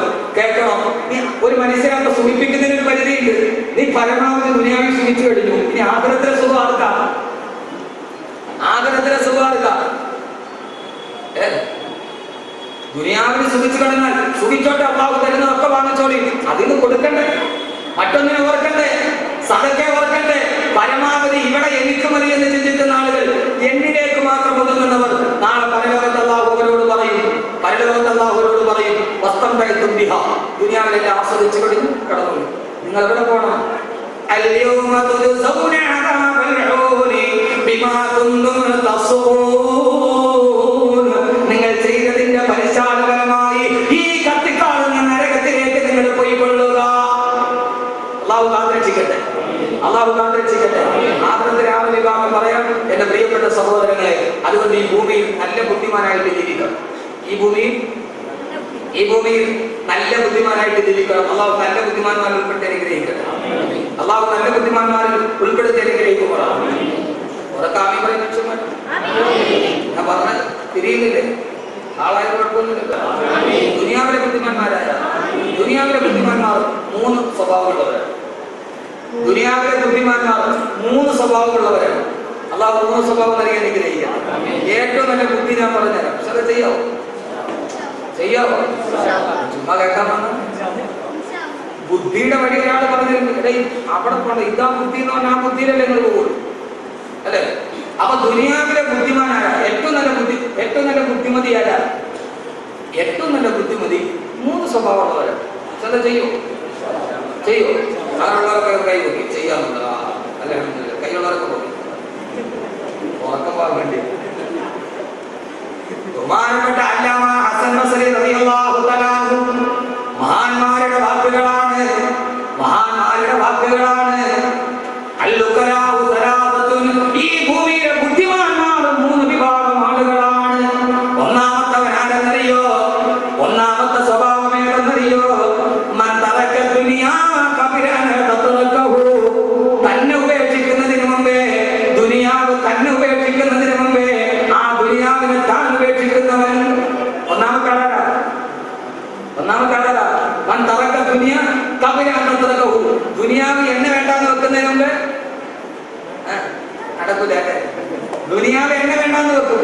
ആ വെക്കുന്നതിന് മുമ്പ് ഞാൻ ദുനിയാവിനെ വേണ്ടാന്ന് വെക്കണം. അവനാണ് ഏറ്റവും വലിയ ബുദ്ധിമാൻ. ഇന്നലില്ലാഹി ഇബാദൻ ഫുതനാ തല്ലതു ദുനിയാ വഖാഫുൽ ഫിതനാ. എന്റെ പൊന്നു സഹോദരങ്ങളെ, ഈ ദുനിയാവ് കടലിന്റെ നടുഭാഗത്ത് ചെന്നപ്പോ മുങ്ങിച്ചാവാൻ പോകുന്ന കപ്പലാണ്. ഈ ദുനിയാവ് മുങ്ങിച്ചാവാൻ പോകുന്ന ഒരു കപ്പലാണ്. മുങ്ങിച്ചാകുമെന്ന് ഉറപ്പുള്ളൊരു സാധനത്തിന് കെട്ടിപ്പിടിച്ച് കിടക്കല്ലേ. കിട്ടുന്ന കച്ചി തുരുമ്പ് കൊണ്ട് കരയടിയാൻ ശ്രമിക്കണം. അവനാണ് ബുദ്ധിമാൻ. തന്നെ ഉപേക്ഷിക്കുന്നതിന് മുമ്പ്, ഈ ദുനിയാവ് തന്നെ ഉപേക്ഷിക്കുന്നതിന് മുമ്പ് ഈ ദുനിയാവിനെ താനും ഉപേക്ഷിക്കണം. നമ്മളെന്ന് വേണ്ടാന്ന് വെക്കണം. വേണ്ടാന്ന് വെച്ചാൽ പിന്നെ ദുനിയാവ് വരാതിരിക്കൂ. ദുനിയാവ് നിഴലാ തേടിയാലോടുന്നതാ. ദുനിയാവിനെ നമ്മൾ വേണ്ടാന്ന് വെച്ചാൽ ദുനിയാവ് നമ്മുടെ കൂടെ വരും. ദുനിയാവ് നിഴല് പോലെയാണ്. പിടിക്കാൻ പോയാൽ ഖിയാമത്തുള്ളവരെ പിടിക്കാൻ പറ്റില്ല. നിഴലെങ്ങനെയല്ലേ? നിഴലിനെ പിടിക്കാൻ പോയാൽ നമ്മളെ വലിയ നഗരം വരും. പിന്നെ അത് വേണ്ട, കോട്ട കൊണ്ടാലോ തിരിച്ചു വന്ന് നമ്മുടെ കൂടെ വരും. ദുനിയാവ് നിഴല വേണ്ടാന്ന് പറഞ്ഞു. മഹാനായ ഷെയ്ഖിനെ കാണാൻ ശിഷ്യനെത്തി. ശിഷ്യൻ ജോലിയൊക്കെ ചെയ്ത് തന്നെ പൈസ ഉണ്ടായി. ഒരു സ്വർണ്ണ നാണയം കൊണ്ട് ഷെയ്ഖിന്റെ എടുത്തു. ഷെയ്ഖ് പറഞ്ഞു, എനിക്ക് വേണ്ട, എടുത്തത് എനിക്ക് ദുനിയാവ് വേണം. സ്വർണ്ണ നാണയം ഇരിക്കട്ടെ ഉസ്താദേ. വേണ്ട, എടുത്തത് വേണ്ട, എടുത്തത് വീണ്ടും ഉസ്താദ് എന്തൊരു സന്തോഷം, വേണ്ട എടുത്തത്. ശിഷ്യന് വലിയ വൈമനസ്. ഉസ്താദ് ദിവസെടുത്തോണ്ടിരിക്കുകയാണ്. ശിഷ്യൻ വെളിയിലിറങ്ങി ഉസ്താദിന്റെ ആ ഷൂവിന്റെ ഉള്ളിൽ ആ സ്വർണ്ണ നാണയം വെച്ചിട്ട് ഇറങ്ങിപ്പോയി. മഹാനായ ഷേഖ് ദിവസമൊക്കെ കഴിഞ്ഞ് മുത്തൈനബിയുടെ കൂടെ ഇറങ്ങി ചെരിപ്പിടാൻ നോക്കിയപ്പോ ഷൂവിന്റെ ഉള്ളിൽ സ്വർണ്ണ നാണയം ഇരിക്കും. മഹാനവറുകൾ കണ്ടോ, ഇതാണ് ദുനിയാവ്. വേണ്ടാന്ന് പറഞ്ഞ് ഞാൻ വലിച്ചെറിഞ്ഞപ്പോ അതെന്റെ കാലിനടിയിൽ നിന്ന് എടുത്തു. വേണ്ടാന്ന് പറഞ്ഞ് വലിച്ചെറിഞ്ഞപ്പോ കാലിനടിയിൽ നിന്നിരിക്കുക. അതാണ് യഥാർത്ഥ ആലിമീൻ. അപ്പൊ ഉസ്താദ് എന്നാ നിങ്ങൾ വലിച്ചെറിയാത്ത എന്താ? നിങ്ങൾ കൊണ്ടുവന്ന് ഞങ്ങൾ വേണ്ടത് അൽഹംദുലില്ലാഹ് പോക്കറ്റ് വെച്ചിട്ട് നിങ്ങൾ ചെരുപ്പി വെക്കൂല. നിങ്ങൾ പോക്കറ്റ് വെച്ചിട്ട് ചെരുപ്പി വെക്കൂല. എന്റെ പ്രിയപ്പെട്ട സഹോദരങ്ങളെ, നമ്മുടെ ഒരു മോത്തിനുണ്ട്. ഞാൻ അടുത്ത് പറയുന്നു, ഒരിടത്ത് മൂന്നാം ഭാഗത്തേക്ക് രൂപയൊക്കെ കഴിഞ്ഞ് ആൾ കൊണ്ടൊന്ന് പൈസ കൊടുക്കും. ഇവിടെ ഒരു വെറുതെ ഫോർമാലിറ്റി വേണ്ട എന്നാൽ ശരി പോയി എന്റെ പൊന്നു സ്ഥാപില്ല. അങ്ങനെ തിരിച്ചിട്ട് മനെ തലക്ക വേണ്ടാന്ന് വെച്ചവനെ ദുനിയാവ് ഉപേക്ഷിച്ചിട്ട് പോയിട്ടില്ല. പക്ഷെ ദുനിയാവിന്റെ കൂടെ പോയവൻ, ആ ദുനിയാവിന് വേണ്ടി മാത്രം പോയവൻ, അവനെയാണ് ദുനിയാവ് നശിപ്പിച്ചു കളഞ്ഞത്. അവനെയാണ് ദുനിയാവ് നശിപ്പിച്ചു കളഞ്ഞത്. അതുകൊണ്ടാണ് അല്ലാഹുവിന്റെ അർശിൽ നോക്കിയിട്ട് അറിവ് പറഞ്ഞു കൊടുത്ത വൃക്ഷത്തിന്റെ ഇടയിൽ സുജൂദ് ചെയ്ത മഹാമനുഷ്യന്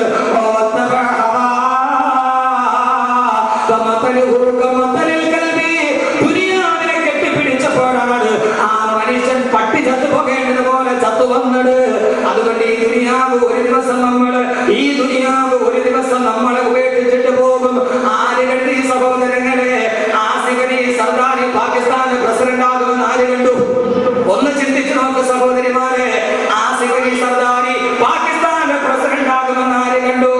ബേനസീർ ഭുട്ടോ എന്ന് പറഞ്ഞ ആസിഫ് അലി സർദാരിയുടെ ഭാര്യ പാകിസ്ഥാന്റെ പൊതു തെരഞ്ഞെടുപ്പ് നടക്കുമ്പോൾ പൊതുയോഗത്തെ അഭിസംബോധന ചെയ്യാൻ കടിഞ്ഞുമേക്ക് കരയാത്തവരാരാവുള്ളത് സെൻട്രൽ ജുമാ മസ്ജിദിൽ. സഹോദരങ്ങളെ, ഞാൻ പറഞ്ഞില്ലേ, എന്റെ പൊന്നു പെങ്ങളെ മനസ്സിൽ നോക്കണം. ആരാ ബേനസീർ എന്നറിയോ? ദ ബ്യൂട്ടി ഓഫ് ഈസ്റ്റ്, കിഴക്കിന്റെ സുന്ദരി. ആരാ Benazir? The beauty of east, കിഴക്കിന്റെ സുന്ദരി. എനിക്ക് സംശയമാണ്, ചാൾസിന്റെ ഡയാന കഴിഞ്ഞാൽ പത്തലേഖകർ യുദ്ധത്തോളം സൗന്ദര്യത്തെ പാടി പുകഴ്ത്തിയ പത്തലേഖയുടെ സൗന്ദര്യമില്ല. ആരെന്നറിയുമോ? ദ ബ്യൂട്ടി ഓഫ് ഈസ്റ്റ്, കിഴക്കിന്റെ സുന്ദരി ബേനസീർ ഭുട്ടോ. റാവൽപിണ്ടിയിലെ പൊതു തെരഞ്ഞെടുപ്പിൽ പങ്കെടുക്കാൻ വരുമ്പോ 10,000-കണക്കിന് ആളുകൾ കാത്തു നിൽക്കുകയാണ്. എക്സിറ്റ് പോളും ഗ്യാലപ്പ് പോളും പാകിസ്ഥാനിലൊക്കെ നിവരിച്ചു. 10 ദിവസത്തിനകം പാകിസ്ഥാന്റെ അധികാരം ഈ പെണ്ണിന്റെ കയ്യിലാണെന്ന്. എന്റെ പ്രിയപ്പെട്ട പൊന്നുപെങ്ങളെ, എന്തേ മനസ്സിലെത്തി ഒന്ന് ചിന്തിക്കുന്നില്ല? ഈ ദുനിയാവിനോടുള്ള ഉപ്പന്നെ മാറ്റിവെക്കുന്നില്ല. എന്റെ പ്രിയപ്പെട്ട പെങ്ങളെ,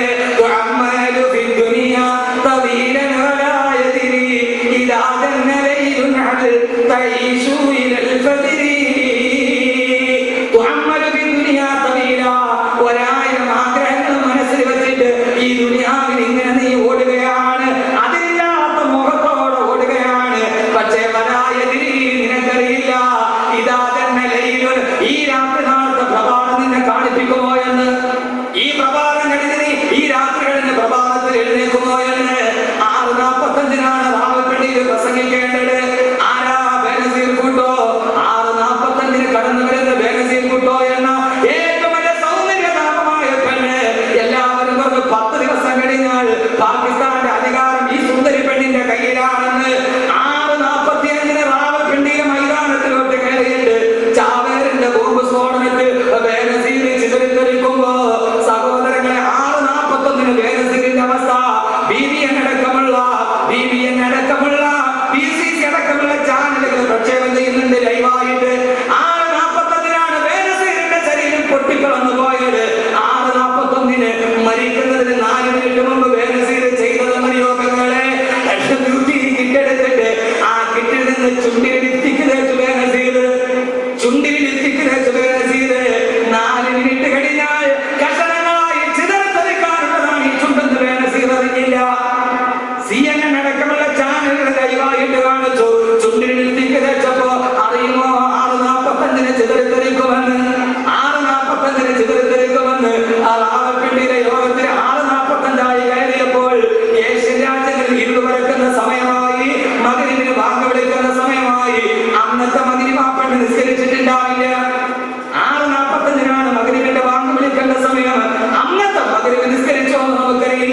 അല്ലാഹു പുറത്തു കൊടുക്കട്ടെ.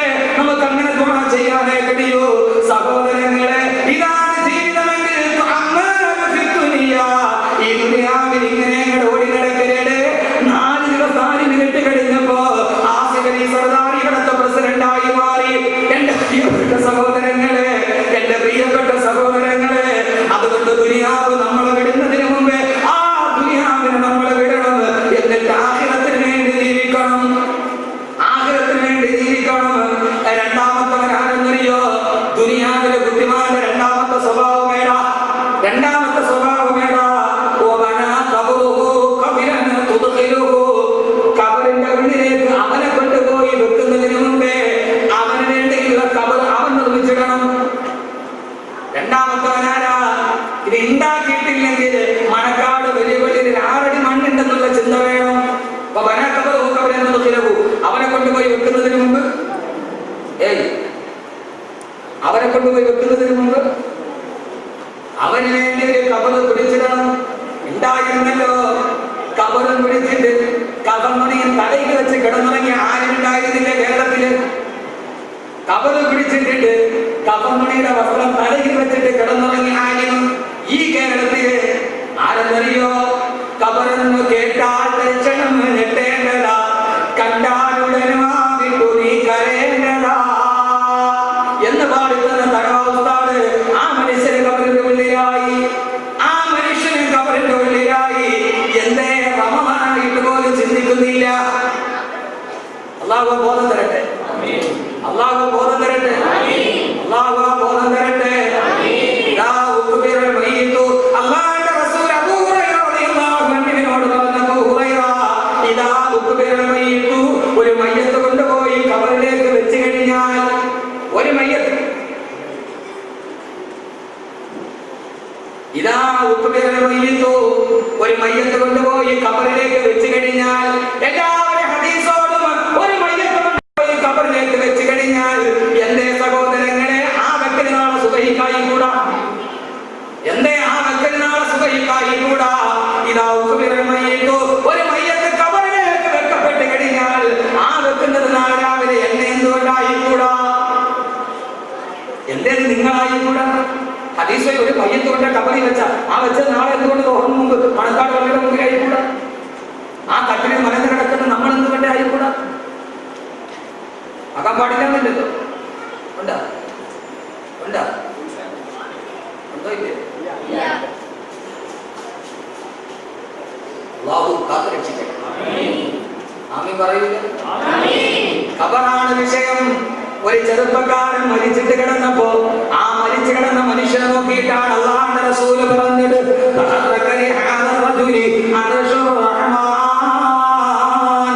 ഈ മനുഷ്യൻ മരിച്ചപ്പോഴാണ് അല്ലാഹുവിന്റെ അർശ് പോലും പൊട്ടിത്തെറിച്ചു പോയത്. അല്ലാഹുവിന്റെ അർശ് പോലും നടുങ്ങിപ്പോയി.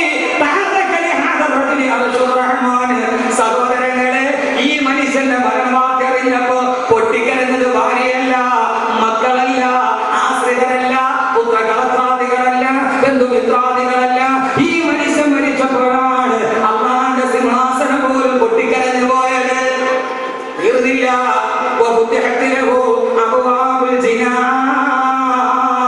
ഈ മനുഷ്യൻ മരിച്ചപ്പോഴാണ് സ്വർഗത്തിന്റെ കവാടങ്ങൾ തുറക്കപ്പെട്ടത്. ഭൂമിയിൽ ഒരു മനുഷ്യൻ മരിച്ചപ്പോ അല്ലാഹുവിന്റെ സ്വർഗത്തിന്റെ വാതിലുകൾ തുറന്നു. അല്ലാഹുവിന്റെ സ്വർഗത്തിന്റെ വാതിലുകൾ തുറന്നു. നമ്മൾ മരിച്ചാൽ നമ്മുടെ വീടിന്റെ വാതിൽ തുറക്കും.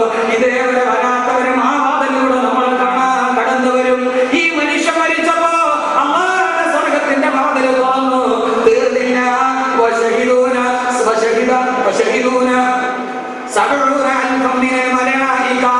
ഈ മനുഷ്യന്റെ മയ്യത്ത് നിസ്കരിക്കാൻ 70,000 മലക്കുകൾ ആകാശത്ത് നിന്ന് ഇറങ്ങി വന്നു.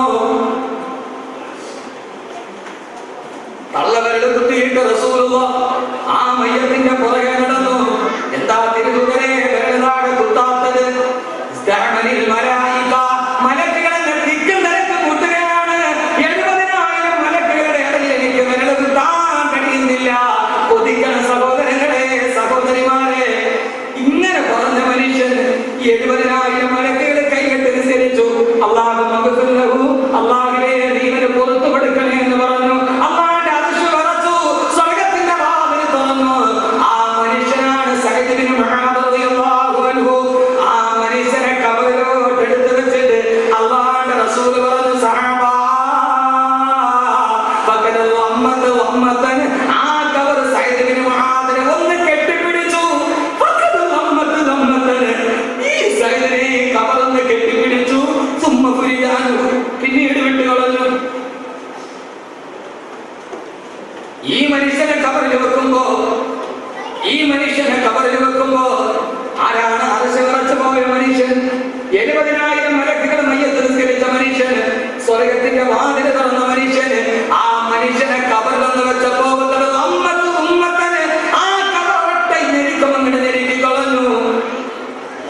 ഒരുത്തനെ കബറിൽ വെച്ചാലും അവൻ ആരുമായി കൊള്ളട്ടെ, അവൻ ഏത് ആനിമാകട്ടെ, ഏത് മനുഷ്യനാകട്ടെ, ഒരൊറ്റ പിടുത്തം പിടിക്കും, അതിൽ നിന്ന് രക്ഷപ്പെടാൻ കഴിയില്ല. ആ ദിവസത്തെ ഓർക്കണം. 3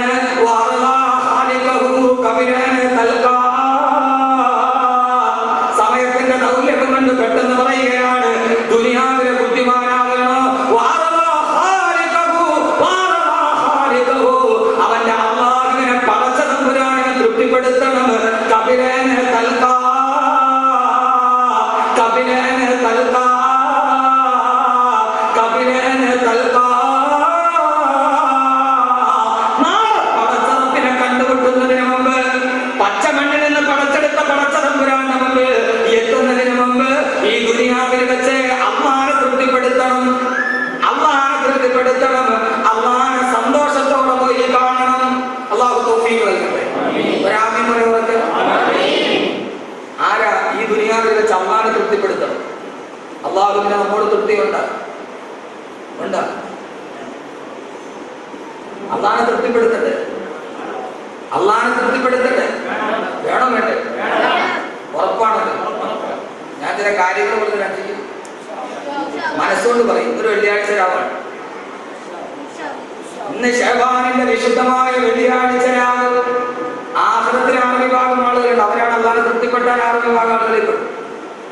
പറയാൻ സമയം പറയാം. അല്ലാഹു തൗഫീഖ് നൽകട്ടെ. എന്റെ പ്രിയപ്പെട്ട സഹോദരങ്ങളെ, അല്ലാഹുവിനെ തൃപ്തിയോടെ കണ്ടുമുട്ടാൻ ഉമ്മാക്ക് തൃപ്തിയാണ്, വാപ്പാക്ക് തൃപ്തിയാണ്, കൂട്ടുകാർക്ക് നമ്മളെ കുറിച്ച് തൃപ്തിയാണ്, പ്രസംഗം കേട്ട് നിങ്ങൾക്ക് അതിനെ കുറിച്ച് തൃപ്തിയാണ്. അതൃപ്തിയൊന്നുമില്ലല്ലോ. പക്ഷേ പടച്ചറപ്പിനോ അല്ലാഹു അവന് നമുക്ക് തൃപ്തി ഉണ്ടാവുകയും അല്ലാഹുവിനെ സന്തോഷത്തോടെ കാണാൻ അല്ലാഹു തൗഫീഖ് നൽകട്ടെ. അല്ലാഹുവിനെ സന്തോഷത്തോടെ കാണാൻ, പടച്ചറപ്പിനെ ഒന്ന് കാണാൻ ഒരു കാര്യം പറഞ്ഞാൽ ചെയ്യൂ. ആരും ഒഴിവാകരുത്. ويطعمون الطعام على حبه مسكينا ويتيما واسيرا. അഹ്മദ് കബീറിന്റെ വാക്കല്ല. മനസ്സിൽ ചിന്തയുണ്ടെങ്കിൽ ആത്മാർത്ഥതയുണ്ടെങ്കിൽ സഹോദരങ്ങളെ അല്ലാഹുവിനെ തൃപ്തിപ്പെടുത്തണം. അല്ലാഹുവിനെ തൃപ്തിപ്പെടുത്തിയാൽ എന്താ? രാജാവ് പറഞ്ഞ പ്രജകളെല്ലാം രാജകൊട്ടാരത്തിൽ വാ, ആവശ്യമുള്ളത് എന്താണോ നിങ്ങൾക്ക് ഞാൻ തരാം. എല്ലാവരും വന്നു. രാജാവ് സ്വർണ്ണനാണയങ്ങൾ വാരിക്കൊടുത്തു. ആർത്തിയോടെ എല്ലാവരും വാരിയെടുത്തിട്ട് പോയി. ഒരു കൊച്ചു പയ്യൻ മാത്രം മാറി നിന്നു. രാജാവ് ചോദിച്ചു, നിനക്കൊന്നും വേണ്ടേ? എന്താ നിനക്ക് വേണ്ടത്? രാജാവേ, നിങ്ങളുടെ ഖജനാവിന്റെ ഒന്നും എനിക്ക് ആവശ്യമില്ല. പൊന്നുമോനെ, നിനക്കെന്താ വേണ്ടത്? പെട്ടെന്ന് വാങ്ങിച്ചില്ലെങ്കിൽ തീർന്നു പോവില്ലേ? തീർന്നു പോയാൽ എനിക്ക് പ്രശ്നമില്ല. നിനക്കെന്താണ് വേണ്ടത്? എനിക്ക് രാജാവിനെ മതി. എനിക്ക് രാജാവിനെ മതി. രാജാവിന്റെ ഖജനാവ് എനിക്ക് ആവശ്യമില്ല. രാജാവിനെ കിട്ടിയാൽ ഖജനാവ് കിട്ടില്ലേ? രാജാവിനെ കിട്ടിയാൽ കൊട്ടാരം കിട്ടില്ലേ? ഉടമസ്ഥനെയല്ലേ പിടിക്കേണ്ടത്? ഉടമസ്ഥനെയല്ലേ കൈക്കലാക്കേണ്ടത്? അല്ലാഹുവിനെ കിട്ടിയാൽ സ്വർഗം കിട്ടിയില്ലേ? സ്വർഗം കിട്ടിയാൽ അല്ലാഹുവിനെ കണ്ടില്ലേ? സ്വർഗം കിട്ടിയാൽ അല്ലാഹുവിനെ കണ്ടില്ലേ? 14 നീരാകാശത്തിന്റെ നിശബ്ദതയിൽ നീലക്കണ്ണുള്ള നിലാപ്പക്ഷി നിറഞ്ഞിടുന്നത് പോലെ പുഞ്ചിരിച്ചു നിൽക്കുന്ന 14 അമ്പിളി തിങ്കളെ ചൂണ്ടിക്കാണിച്ചിട്ടാണ് അല്ലാഹുവിന്റെ റസൂൽ വന്ന സഹാബ അല്ലാഹുവിനെ കാണണോ? കാണണം നബിയേ. ഇന്നകും സതറൗന റബ്ബകും കമാ തറൗനൽ ഖമറ ലൈലത്തുൽ ബദ്രി. 14 ഈ പൗർണമി ചന്ദ്രനെ നിങ്ങൾ എങ്ങനെ കാണുന്നുവോ അതുപോലെ നാളെ നിങ്ങൾ അല്ലാഹുവിനെ പരലോകത്ത് സ്വർഗ്ഗത്തിൽ വെച്ച് നിങ്ങൾക്ക് കാണാൻ കഴിയുമെന്ന്. അല്ലാഹുവേ, നിന്നെ ഞങ്ങൾ കണ്ടിട്ടില്ല. അല്ലാഹു അക്ബർ എന്ന് പറയുമ്പോഴും നീ വലുതെന്ന് പറയുമ്പോഴും ഈ ചെറിയ കൊണ്ടെന്ന് വന്ന വലുതിനെ കണ്ടിട്ടില്ല. നാളെ അല്ലാഹു സ്വർഗ്ഗവാസികൾക്ക് വേണ്ടി അവന്റെ ദാത്തിനെ പ്രത്യക്ഷപ്പെടുത്തുമ്പോ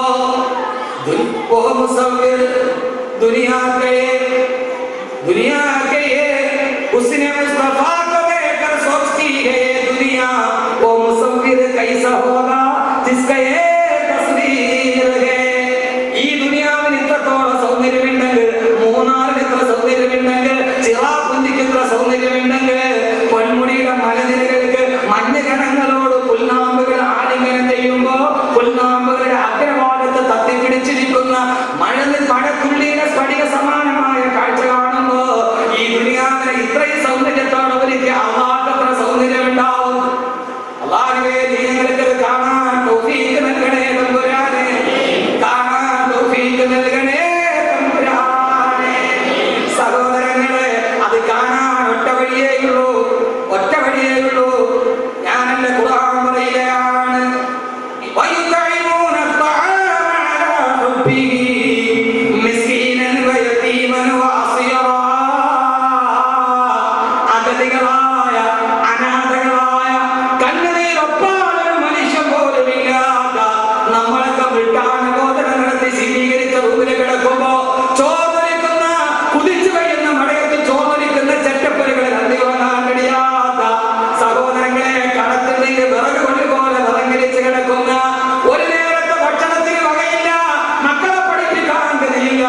പെണ്ണന്മാരെ കെട്ടിക്കാൻ ഗതിയില്ല. പക്ഷേ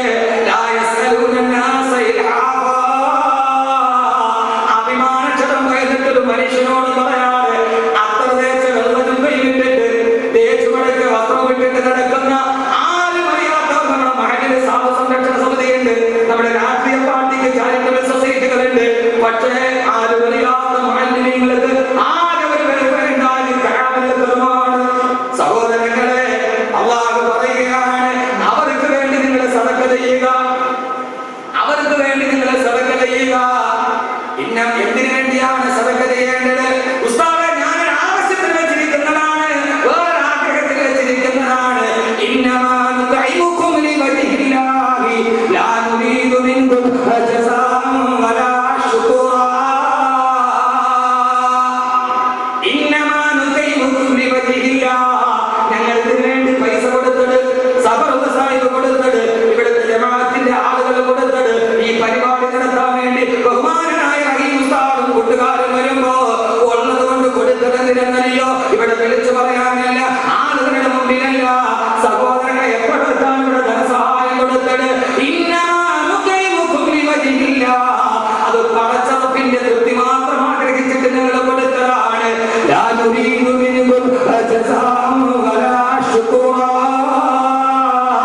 അതുകൊണ്ട് നിങ്ങളുടെ പ്രതിഫലവും നിങ്ങൾ ആഗ്രഹിക്കുന്നില്ല, നിങ്ങൾ ഞങ്ങളെ സ്തുതിക്കണമെന്ന് ഞങ്ങൾ ആഗ്രഹിക്കുന്നില്ല. എന്തിനാണ് ഞങ്ങളത് കൊടുത്തതെന്നറിയോ? ഞാൻ പറയുന്നതല്ല, ആവശ്യമുള്ളവർ അല്പം കൊടുത്തിട്ടൊരു സദഖ കൊടുത്ത ആ സദഖയുടെ പ്രതിഫലം എന്താ നിങ്ങൾക്കറിയാമല്ലോ. നിങ്ങൾ കാണുന്ന ഈ അഹ്മദ് കബീർ എന്ന ഈ അള്ളാഹുവിന്റെ ഖുർആൻ പറയുന്ന ആളാണ്. അല്ലാഹു പറഞ്ഞത് എന്തെന്നറിയോ? അങ്ങനെ നിങ്ങൾക്കൊന്ന് സദഖ കൊടുക്കാൻ കഴിയുമോ? രണ്ട് പ്രതിഫലമാണ് നിങ്ങൾക്ക്. ആ പ്രതിഫലം ദുനിയാവിലല്ല.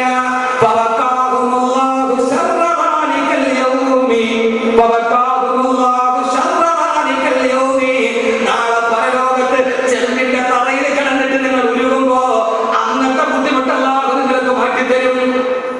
അല്ലാഹു അങ്ങനെ ആക്കി തരട്ടെ, അല്ലാഹു അങ്ങനെ ആക്കി തരട്ടെ. സബറുല്ലാ സാഹിബിന് കവർ കൊടുത്തു, ഈ വർഷത്തെ പ്രവർത്തനം ഉദ്ഘാടനം ചെയ്തു. അതിന്റെ പ്രതിഫലം എന്താ? ഞാൻ ഇവിടെ കഥത്തിൽ ആഗ്രഹിക്കുന്നില്ല, പേരാഗ്രഹിക്കുന്നില്ല, ഞാൻ അദ്ദേഹത്തിന്റെ പേര് പറഞ്ഞു എന്ന് മാത്രം. എന്റെ പ്രിയപ്പെട്ട സഹോദരങ്ങളെ, ഞാൻ ആദ്യമായിട്ട് കുറെ കുത്തി അനുഭവിച്ചു, തുറന്നു പറഞ്ഞില്ല. അത് മേഖലാസം ആവശ്യമില്ലാത്തത് കൊണ്ടാണ്. എവിടെയാണ് നിങ്ങളുടെ മേഖല? ക്യാൻസർ രോഗികളെയും അസുരങ്ങളെയും നിരാലംബരും നിരാശ്രയങ്ങളും നിദ്രാവിഹീനരുമായ പാവപ്പെട്ട ആളുകളെ സഹായിക്കാൻ എത്രയോ മാലിന്യങ്ങൾ, എത്രയോ മാലിന്യങ്ങൾ, എത്രയോ മുദരിസീങ്ങൾ. എന്റെ പ്രിയപ്പെട്ട സഹോദരങ്ങളെ, തുച്ഛമായ ശമ്പളം നിങ്ങൾക്കറിയാമല്ലോ. അവർക്ക് മദ്രസയിൽ കിട്ടുന്ന വരുമാനം എത്രയാണ്? അവർ തന്നെ ഉണ്ടാക്കുന്ന കൊണ്ട് ജീവിതം കൊണ്ട് പോകുമ്പോൾ ഏറ്റവും അർഹമായ സദഖ. പള്ളിയിലെ സാധു സംരക്ഷണ സമിതി ഉണ്ടാകും, പക്ഷെ ആ മഹലിന്റെ സാധു സംരക്ഷണ സമിതിയിൽ ആ മഹലിലെ മുഹല്യമായ സാധു ഉൾപ്പെടില്ല. ആ മഹലിലെ മുഹല്യമായ സാധു ഉൾപ്പെടില്ല. ഏറ്റവും വലിയ സാധുവായ ആളാണ്. പക്ഷെ ഖുർആൻ പറഞ്ഞ അവരാരുടെ മുന്നിൽ കൈ നീട്ടില്ല, അവരാരുടെ മുന്നിൽ കൈ നീട്ടില്ല. അവരാണ് നിങ്ങൾ പെരുന്നാളിന് റമളാനിലെ കയ്യിൽ വെച്ച് കൊടുക്കുമ്പോ നിറകണ്ണുകളുടെ ഏറ്റവും എന്ന് പറഞ്ഞിട്ട് തിരിച്ചു പോകുന്നത്. അള്ളാഹു ഒന്നാമത്തെ പതിവിലെ പൊന്നു സഹോദരിമാരെ ദുനിയാവിന്റെ ആഖിറത്തിൽ അന്നത്തെ ദിവസത്തെ എല്ലാ ബുദ്ധിമുട്ടുകളും അള്ളാഹു നമുക്ക് മാറ്റി തരും. അള്ളാഹു മാറ്റി തരട്ടെ, അള്ളാഹു മാറ്റി തരട്ടെ, അള്ളാഹു മാറ്റി തരട്ടെ. രണ്ട് വലകാഹും നദറതൻ വസുറൂറാ, വലകാഹും നദറതൻ വസുറൂറാ. നാളെ പരലോകത്ത് അവരെന്നെ കാണുമ്പോ നദറതൻ വസുറൂറാ, സന്തോഷത്തോടെ പടച്ചറപ്പിന്റെ നൂറ് കാണാൻ കഴിയുമെന്ന്. നാളെ പടച്ചറപ്പിനെ ഈ പാവപ്പെട്ടവർ നാളെ കാണാൻ കഴിയുമെന്ന് അല്ലാഹുവിന്റെ പ്രവാചകൻ മുഹമ്മദ് മുസ്തഫ സല്ലല്ലാഹു അലൈഹി വസല്ലം ഓതി പറയുകയാണ്. എന്റെ പ്രിയപ്പെട്ട സഹോദരങ്ങളെ,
അള്ളാഹുവിനെ സമാധാനത്തോടെ കണ്ടുമുട്ടണം.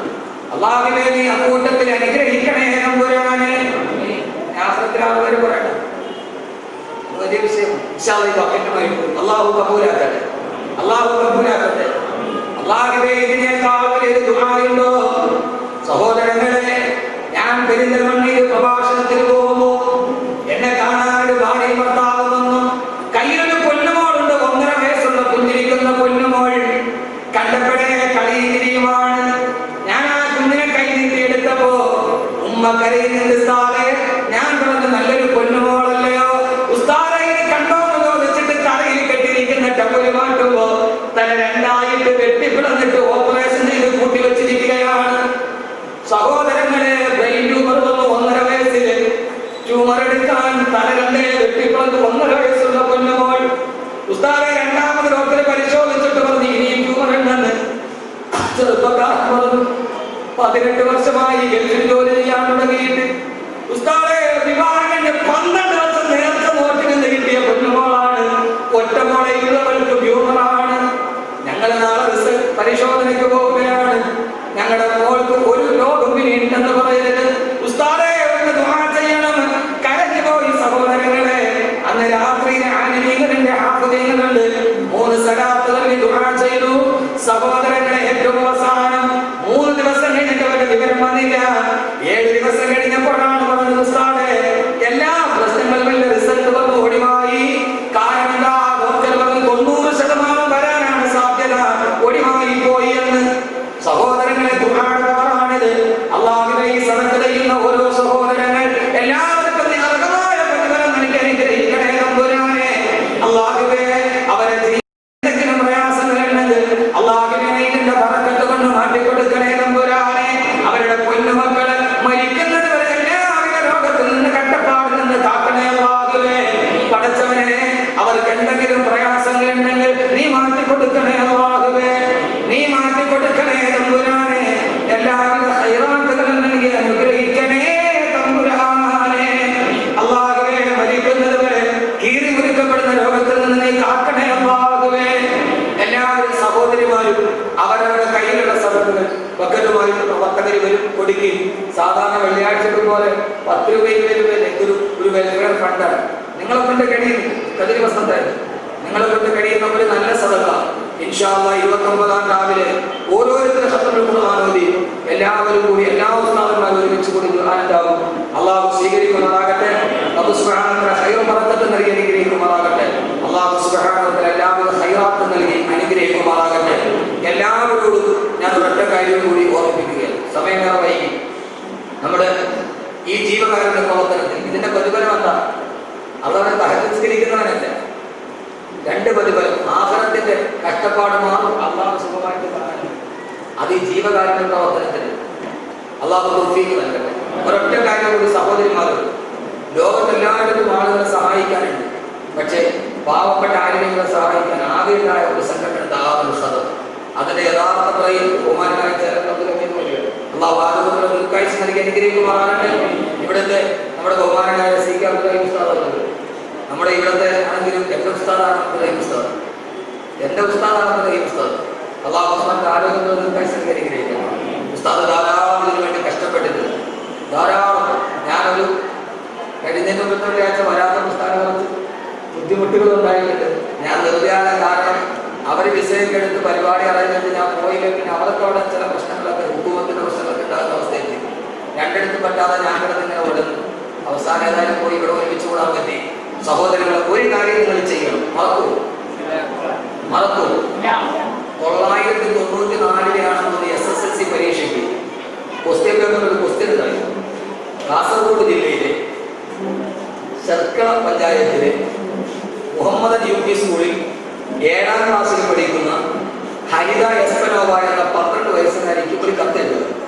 സഹോദരന്മാർ കേട്ടിട്ടോ? ഇൻഷാ അല്ലാഹ് സഹോദര റമദാന മുന്തിരി കണ്ടുകൂടാൻ ഇവിടെ രീതിയിൽ സദസ്സുകളില്ല. റമദാനുള്ള അവസാനത്തെ ഇവിടുത്തെ സദസ്സ് അല്ലാഹു സുബ്ഹാനഹു വ തആല സ്വീകരിക്കുമാറാകട്ടെ. അപ്പൊ ഈ 12 വയസ്സുകാരി കുട്ടിക്ക് കേരളത്തിലെ മുഴുവൻ കുട്ടികൾ SSLC എഴുതിയ ഒരാൾ ആയിരക്കണക്കിന് കുട്ടികൾ, ആ കുട്ടി അവർ ഇന്നേവരെ കണ്ടിട്ടില്ല. അവൾക്ക് കത്തെഴുതി അവളെ അഭിനന്ദിച്ചു കൊടുത്തു. എന്താ കുട്ടി ചെയ്തെന്ന് അറിയോ? അവൾക്ക് സ്കൂളിലോട്ട് പോകുമ്പോൾ അച്ഛനും അമ്മയും ഒക്കെ കളിപ്പാട്ടം വാങ്ങാൻ, മിഠായി വാങ്ങിക്കാൻ പൈസ കൊടുക്കും. ആ പൈസ കൊണ്ടുവരും അവൾ കൊണ്ടുപോയി മിഠായി വാങ്ങിക്കാതെ, കളിപ്പാട്ടം വാങ്ങിക്കാതെ അവൾ കൊണ്ടുപോയി ചെറിയ പാത്രത്തിൽ സൂക്ഷിച്ചു വെച്ചു. സ്കൂൾ അടച്ചപ്പോൾ അവസാന ദിവസം അത് പൊട്ടിച്ചെണ്ണി 224 രൂപ 35 പൈസ തന്നു. ആ പൈസ കൊണ്ടുപോയി തന്റെ ക്ലാസ് ടീച്ചറിന്റെ കയ്യിൽ കൊടുത്തിട്ട് പറഞ്ഞു, ഈ പൈസ എൻ്റെ അച്ഛനും അമ്മയും എനിക്ക് മിഠായി വാങ്ങിക്കാനും കളിപ്പാട്ടം വാങ്ങിക്കാനും തന്നാണ്. ഈ പൈസ ഞാൻ സൂക്ഷിച്ചു, ഒരു മാസത്തെ എൻ്റെ പൈസ ഇത്രയുണ്ട്. ഇത് കാസർഗോഡ് ജില്ലയിൽ എൻഡോസൾഫാൻ ദുരന്തം ബാധിച്ച് ധാരാളം എൻ്റെ അതേ സമപ്രായക്കാരായ കൊച്ചുകുട്ടികൾ, സ്കൂളിൽ പോലും വരാതെ കിടക്കുന്ന കുട്ടികൾ, അതിൽ എൻ്റെ അതേ പ്രായമുള്ള 12 വയസ്സുള്ള സുമയ്യ എന്ന് പറയുന്ന ഒരു കൊച്ചുകുട്ടിയുണ്ട്. അവൾ മാരകമായ ക്യാൻസർ കൊണ്ട് കിടക്കാൻ, ഈ പൈസ അവൾക്ക് കൊടുക്കണം എന്ന് പറഞ്ഞ കുട്ടിയെ ഇഷ്ടപ്പെടുന്നു. സ്കൂൾ ടീച്ചർമാർ അപ്പുറം പോയി. അവസാനം ആ ക്ലാസ്സിലെ മുഴുവൻ കുട്ടികൾ അത് മാറുകയാണ്. പിറ്റേ വർഷം അവർ 27,000-ലധികം രൂപ ഈ കുട്ടികൾ, കൊച്ചുകുട്ടികൾ അവരെ വാർത്തയിൽ നിന്നും മിഠായി മേടിക്കാനും ബലൂൺ വാങ്ങിക്കാനും കൊടുത്ത പൈസ ഇട്ട് ശേഖരിച്ച് അവർ എൻഡോസൾഫാൻ ദുരന്ത ബാധിതർക്ക് കൊടുത്തു. ഐക്യരാഷ്ട്രസഭ പോലും ആ പെണ്ണിനെ അംഗീകരിച്ചിരുന്നു. അതുകൊണ്ടൊരു കൽമയുണ്ടാവും. വിളക്കേന്തി വലുതായി അറിയപ്പെടുന്ന വലുതുണ്ട് ഫോറസ്റ്റ് എത്തിക്കൽ സഹജീവികളോട് വലിയ താല്പര്യമുള്ള പെണ്ണായിരുന്നു. അവൾ കൊച്ചു പ്രായത്തിലെ ഈ പാവയൊക്കെ തലമുറന്ന് കിടക്കുമ്പോൾ അതെടുത്ത് കൂട്ടി വെച്ച് അവൾ ആ സ്വഭാവം ചെറുപ്പത്തിലെ കാണിക്കുകയായിരുന്നു. അതുകൊണ്ട് സഹോദരൻ, നിങ്ങളൊരു കാര്യം ചെയ്യണം. സഹോദരിമാരും വീട്ടിലൊരു ചെറിയ പാത്രം വെക്കണം. എന്നിട്ട് ഇതിനെ പച്ചക്കറിയൊക്കെ വാങ്ങിച്ചിട്ട് കൊണ്ടുവന്ന് മിച്ചം മതി. ഒരു ദിവസം ഒരു 10 രൂപ മതി. അതിൻ്റെ അകത്തിട്ടിട്ട് ഒരു മാസം അല്ലെങ്കിൽ ഒരു വർഷം നിങ്ങളെടുക്കും. അതിട്ടിട്ട് ഒരു വർഷമാകുമ്പോൾ സീക്ക് അത്രയും ഉസ്താദുകളെ പൊട്ടിച്ചിട്ട് ഉസ്താദെ കാണാൻ സദവിന് വേണ്ടി ഞങ്ങൾ സൂചിപ്പിച്ചതാണ്. 10 രൂപ വെച്ച് ദിവസം ഇട്ടാൽ മതി. നിങ്ങൾ ഏറ്റവും ചെറുത്, പക്ഷെ ഒരു വർഷം സൂചിപ്പിക്കുക. അന്നത്തെ റമദാനിലെ ഏറ്റവും വലിയ നിങ്ങൾക്ക് ഭാഗമാക്കാൻ കഴിയും. അങ്ങനെ ഒരു ചെറിയ ഒരു പാത്രം എൻ്റെ വീട്ടിൽ സൂക്ഷിച്ചു കൊടുക്കും. നിർബന്ധമൊന്നുമില്ല, മനസ്സുള്ളത് ചെറുത്. അണ്ണാറക്കണ്ണനും തന്നാരായത് എൻ്റെ പ്രിയപ്പെട്ട സഹോദരങ്ങളെ, ഒരു ചെറിയ പാത്രം, ആ പാത്രത്തിൽ ചെറുത് മെല്ലെ മെല്ലെ ഉണ്ടാക്കി ജീവിതത്തിൽ നല്ല ഒരു ചിന്ത, നല്ല ചിന്ത. നിന്റെ ചിന്തയെ നീ സൂക്ഷിക്കുക, അത് നിന്റെ വാക്കുകളായണം. നിന്റെ വാക്കുകളെ നീ സൂക്ഷിക്കുക, അത് നിന്റെ പ്രവൃത്തികളായണം. നിന്റെ പ്രവൃത്തികളെ നീ സൂക്ഷിക്കുക, അത് നിന്റെ ശീലമായേക്കാം. നിന്റെ ശീലത്തെ നീ സൂക്ഷിക്കുക, അത് നിന്റെ സ്വഭാവമായേക്കാം. നിന്റെ സ്വഭാവത്തെ നീ സൂക്ഷിക്കുക, അത് നിന്റെ പ്രവൃത്തികളായേക്കാം. നിന്റെ പ്രവൃത്തിയെ നീ സൂക്ഷിക്കുക, അത് നിന്റെ ജീവിതത്തിന്റെ ഭാഗതയെ നിർണ്ണയിക്കും നിന്റെ സ്വന്തം ജീവിതത്തെ. ലായുടെ പഴമൊഴിയാണ്. അതുകൊണ്ട് ചിന്തകളും വാർത്തകളും പ്രവർത്തനങ്ങളും സമൂഹത്തിൽ തുടരുന്ന രീതിയിൽ പ്രവർത്തിച്ച് നമ്മുടെ വീട്ടിലോ നമ്മുടെ കടയിലോ ഒരു ഓരത്തിൽ ഒരു ചെറിയ പാത്രം, ലോകത്തെല്ലാവരെയും സഹായിക്കുന്ന ആളുകളുണ്ട്. ഇത് നിങ്ങളല്ലാതെ കൊണ്ട് കഴിയില്ല. പക്ഷെ അതൊന്ന് ചെയ്യൂടെ? സഹോദരിമാർ ഒന്ന് ചെയ്യൂടെ? എല്ലാവരും വീടിന്റെ ഭാഗത്ത് ഒരു ചെറിയ, ഇനിയിപ്പോ ഒരു മാസം നോക്കി പൈസ ഇടാൻ കിട്ടിയില്ല, കുഴപ്പമില്ല, ഒരു മോതിരം അള്ളാഹു സ്വീകരിക്കട്ടെ. ഒന്ന് ഇഖ്ലാസോടെ കൈവച്ചിട്ട് ഉസ്താദെ എത്രയാണെങ്കിലും കുഴപ്പമില്ല, ആർക്കും ചെയ്യാം, ഞങ്ങളത് ചെയ്യാന്നുള്ള സന്നദ്ധമുള്ളവർക്ക് ഒന്ന് കൈവയ്ക്കും. അള്ളാഹു സ്വീകരിക്കട്ടെ. ഇത് അള്ളാഹ് മുതലുള്ള വാഗ്ദാനമാണ്. ഇത് പൂർത്തീകരിച്ചിട്ട് നാളെ അള്ളാഹുവിനോട് പറയുന്നത്. പക്ഷെ അത് റമദാനാകുമ്പോൾ സീക്ക് ഉസ്താദിന്റെ കയ്യിൽ മണക്കാട് വലിയ പള്ളിയിൽ വന്നാൽ മതി, ഉസ്താദ് ഇത്രയും ഉണ്ട് എന്ന് പറഞ്ഞ് ലഭിച്ചാൽ ഈ സംഘടനയ്ക്ക് വലിയ മുതൽക്കൂട്ടാകും. അൽഹംദുലില്ലാഹ് അൽഹംദുലില്ലാഹി റബ്ബിൽ ആലമീൻ. അല്ലാഹു മൗലാനാ മുഹമ്മദ് റബ്ബനാ വലംനാ അൻഫുസനാ വഇൻ ലം തഗ്ഫിർ ലനാ വതർഹംനാ ലനകൂനന്ന മിനൽ ഖാസിരീൻ. റബ്ബനാ വലംനാ അൻഫുസനാ ظلما كثيرا كبيرا لا يغفر الذنوب إلا أنت فاغفر لنا مغفرة من عندك وارحمنا إنك أنت الغفور الرحيم. റഹ്മമായ അല്ലാഹുവേ, പരമദയാലുവായ തമ്പുരാനേ, അല്ലാഹുവേ, ഞങ്ങളുടെ പാപങ്ങളെല്ലാം നീ കൊടുത്തു മാപ്പാക്കണേ അല്ലാഹ്. പാപിനീതിനും പാപരഹിതമാക്കണേ തമ്പുരാനേ. പൈശാചിക ദുർബോധനത്തിൽ ആരെയും നീ പെടുത്തിക്കളയില്ലേ അല്ലാഹുവേ. അല്ലാഹുവേ, നിന്ന് മരണപ്പെട്ടു പോയവരുടെ കബറിടം നീ വിശാലമാക്കണേ തമ്പുരാനേ. അല്ലാഹുവേ, ഈ വിശുദ്ധമായ ഈ സദസ്സിൽ ഞങ്ങൾ ഇരിക്കുമ്പോൾ ഈ താഴെ പാവപ്പെട്ട മുഅല്ലിമീങ്ങളുടെ ജീവിതത്തിന് വേണ്ടി സഹായിച്ച എത്രയോ ആളുകൾ മണ്ണിനടിയിൽ പോയിട്ടുണ്ട്. അല്ലാഹുവേ, ജീവിതത്തിൽ അവർ ചെയ്ത നന്മയുടെ പ്രതിഫലം അവരുടെ കബറിടത്തിൽ നീ എത്തിക്കണേ തമ്പുരാനേ. എല്ലാവരും മറന്നുപോയ ഉലമാ സമൂഹത്തെ ഓർത്തവര് ഞങ്ങൾ ഈ സദസ്സിൽ നിന്ന് ഓർക്കുന്ന അല്ലാഹുവേ, പടച്ചവനെ, ഞങ്ങൾ ഇതിനെ സഹായിക്കുമ്പോൾ നാളെ ഞങ്ങളും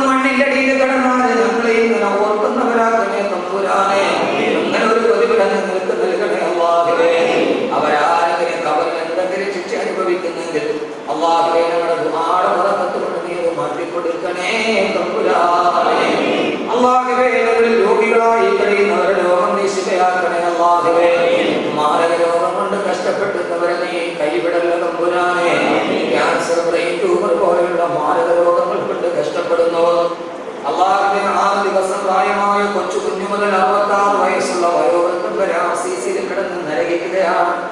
പണ്ട് പനി പടർന്ന് പിടിക്കുന്നത് പോലെ ക്യാൻസർ പടർന്ന് പിടിക്കുകയാണ്. അല്ലാഹുവേ, RCCയുടെ കവാടത്തിന്റെ മുമ്പിൽ വലിയ അക്ഷരത്തിൽ എഴുതി വെച്ചിട്ടുണ്ട്, ഈ രോഗം ആർക്കും അന്യമല്ലെന്ന്. അല്ലാഹുവേ, ക്യാൻസർ പിടിച്ച് ശരീരം മുഴുവനും കറുത്ത് കരിവാളിച്ച് തലമുടി മുഴുവനും കൊഴിഞ്ഞു മാറി വേദന സഹിക്കാൻ കഴിയാണ് തലതല്ലി കരയുന്ന അവസ്ഥയിൽ എത്തിക്കല്ലേ അല്ലാഹുവേ, എത്തിക്കല്ലേ അല്ലാഹുവേ. ഇവിടെ ഒരുമിച്ച് കൂടിയ ഓരോ ആളുകളുടെയും മാതാപിതാക്കൾ അവർക്ക് നീ പുറത്തു കൊടുക്കണേ അല്ലാഹുവേ. ആഖിറത്തിലെ പണക്കാരായി നിങ്ങളെ മാറ്റിയതിന്റെ പ്രതിഫലം നീ അവർക്ക് നൽകണേ തമ്പുരാനേ. അല്ലാഹുവേ, ഞങ്ങളുടെ ഭാര്യമാരെ നീ സാലിഹാത്തുകളാക്കണേ അല്ലാഹുവേ. പടച്ചവനെ, ഇവിടെ ഒരുമിച്ച് കൂടി ആമീൻ പറയുന്ന ഈ സാധുക്കൾ, ഈ സദസ്സിന് വേണ്ടി തആവനുൽ വേണ്ടി ധാരാളം സഹായിച്ചവർ, സഹകരിച്ചവർ, അല്ലാഹുവേ, അവർക്ക് അർഹമായ പ്രതിഫലം നൽകണേ തമ്പുരാനേ. ഉസ്താദേ, ഞങ്ങൾ ഇനിയും ഞങ്ങൾ കൊള്ളതുപോലെ സഹായിക്കാമെന്ന് വാഗ്ദാനം ചെയ്തവർ അവരാരെയും മരിക്കുന്നത് വരെ ഒരു മാറാരോഗങ്ങൾ കൊണ്ട് നീ കഷ്ടപ്പെടുത്തല്ലേ അല്ലാഹുവേ.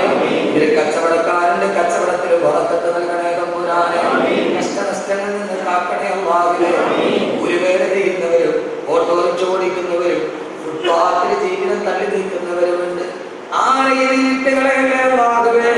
അല്ലാഹുവേ, ഞങ്ങളുടെ മക്കളെ ആഖിറത്തിലും പ്രതിഫലമുള്ള മക്കളാക്കണേ അല്ലാഹുവേ. പടച്ചവനെ, ഇതിനു വേണ്ടി ആരൊക്കെ മനസ്സാവാതാ കർമ്മണ കഷ്ടപ്പെട്ടോ അവർക്കെല്ലാം അർഹമായ പ്രതിഫലം നൽകണേ അല്ലാഹുവേ. ഇവിടെ അവാർഡ് വാങ്ങിച്ചു പോയ കുട്ടികൾ അവരെ പഠനത്തിൽ ഇനി ഉന്നതിയിലെത്തി മാതാപിതാക്കൾക്ക് കൺകുളിർന്നേകുന്ന ഊന്നുവടിയായ മക്കളാക്കണേ അല്ലാഹുവേ. ഈ ആമീൻ പറയുന്ന സാധുക്കളുണ്ട്, അവരുടെ മനസ്സിന്റെ വേദന നിനക്കറിയാം തമ്പുരാനേ. പടച്ചവനെ, ഞങ്ങളുടെ ഈ സ്നേഹം നീ സ്വർഗ്ഗം വരെ നിലനിർത്തണേ അല്ലാഹുവേ. പടച്ചവനെ, ഞങ്ങളുടെ ദുആകൾ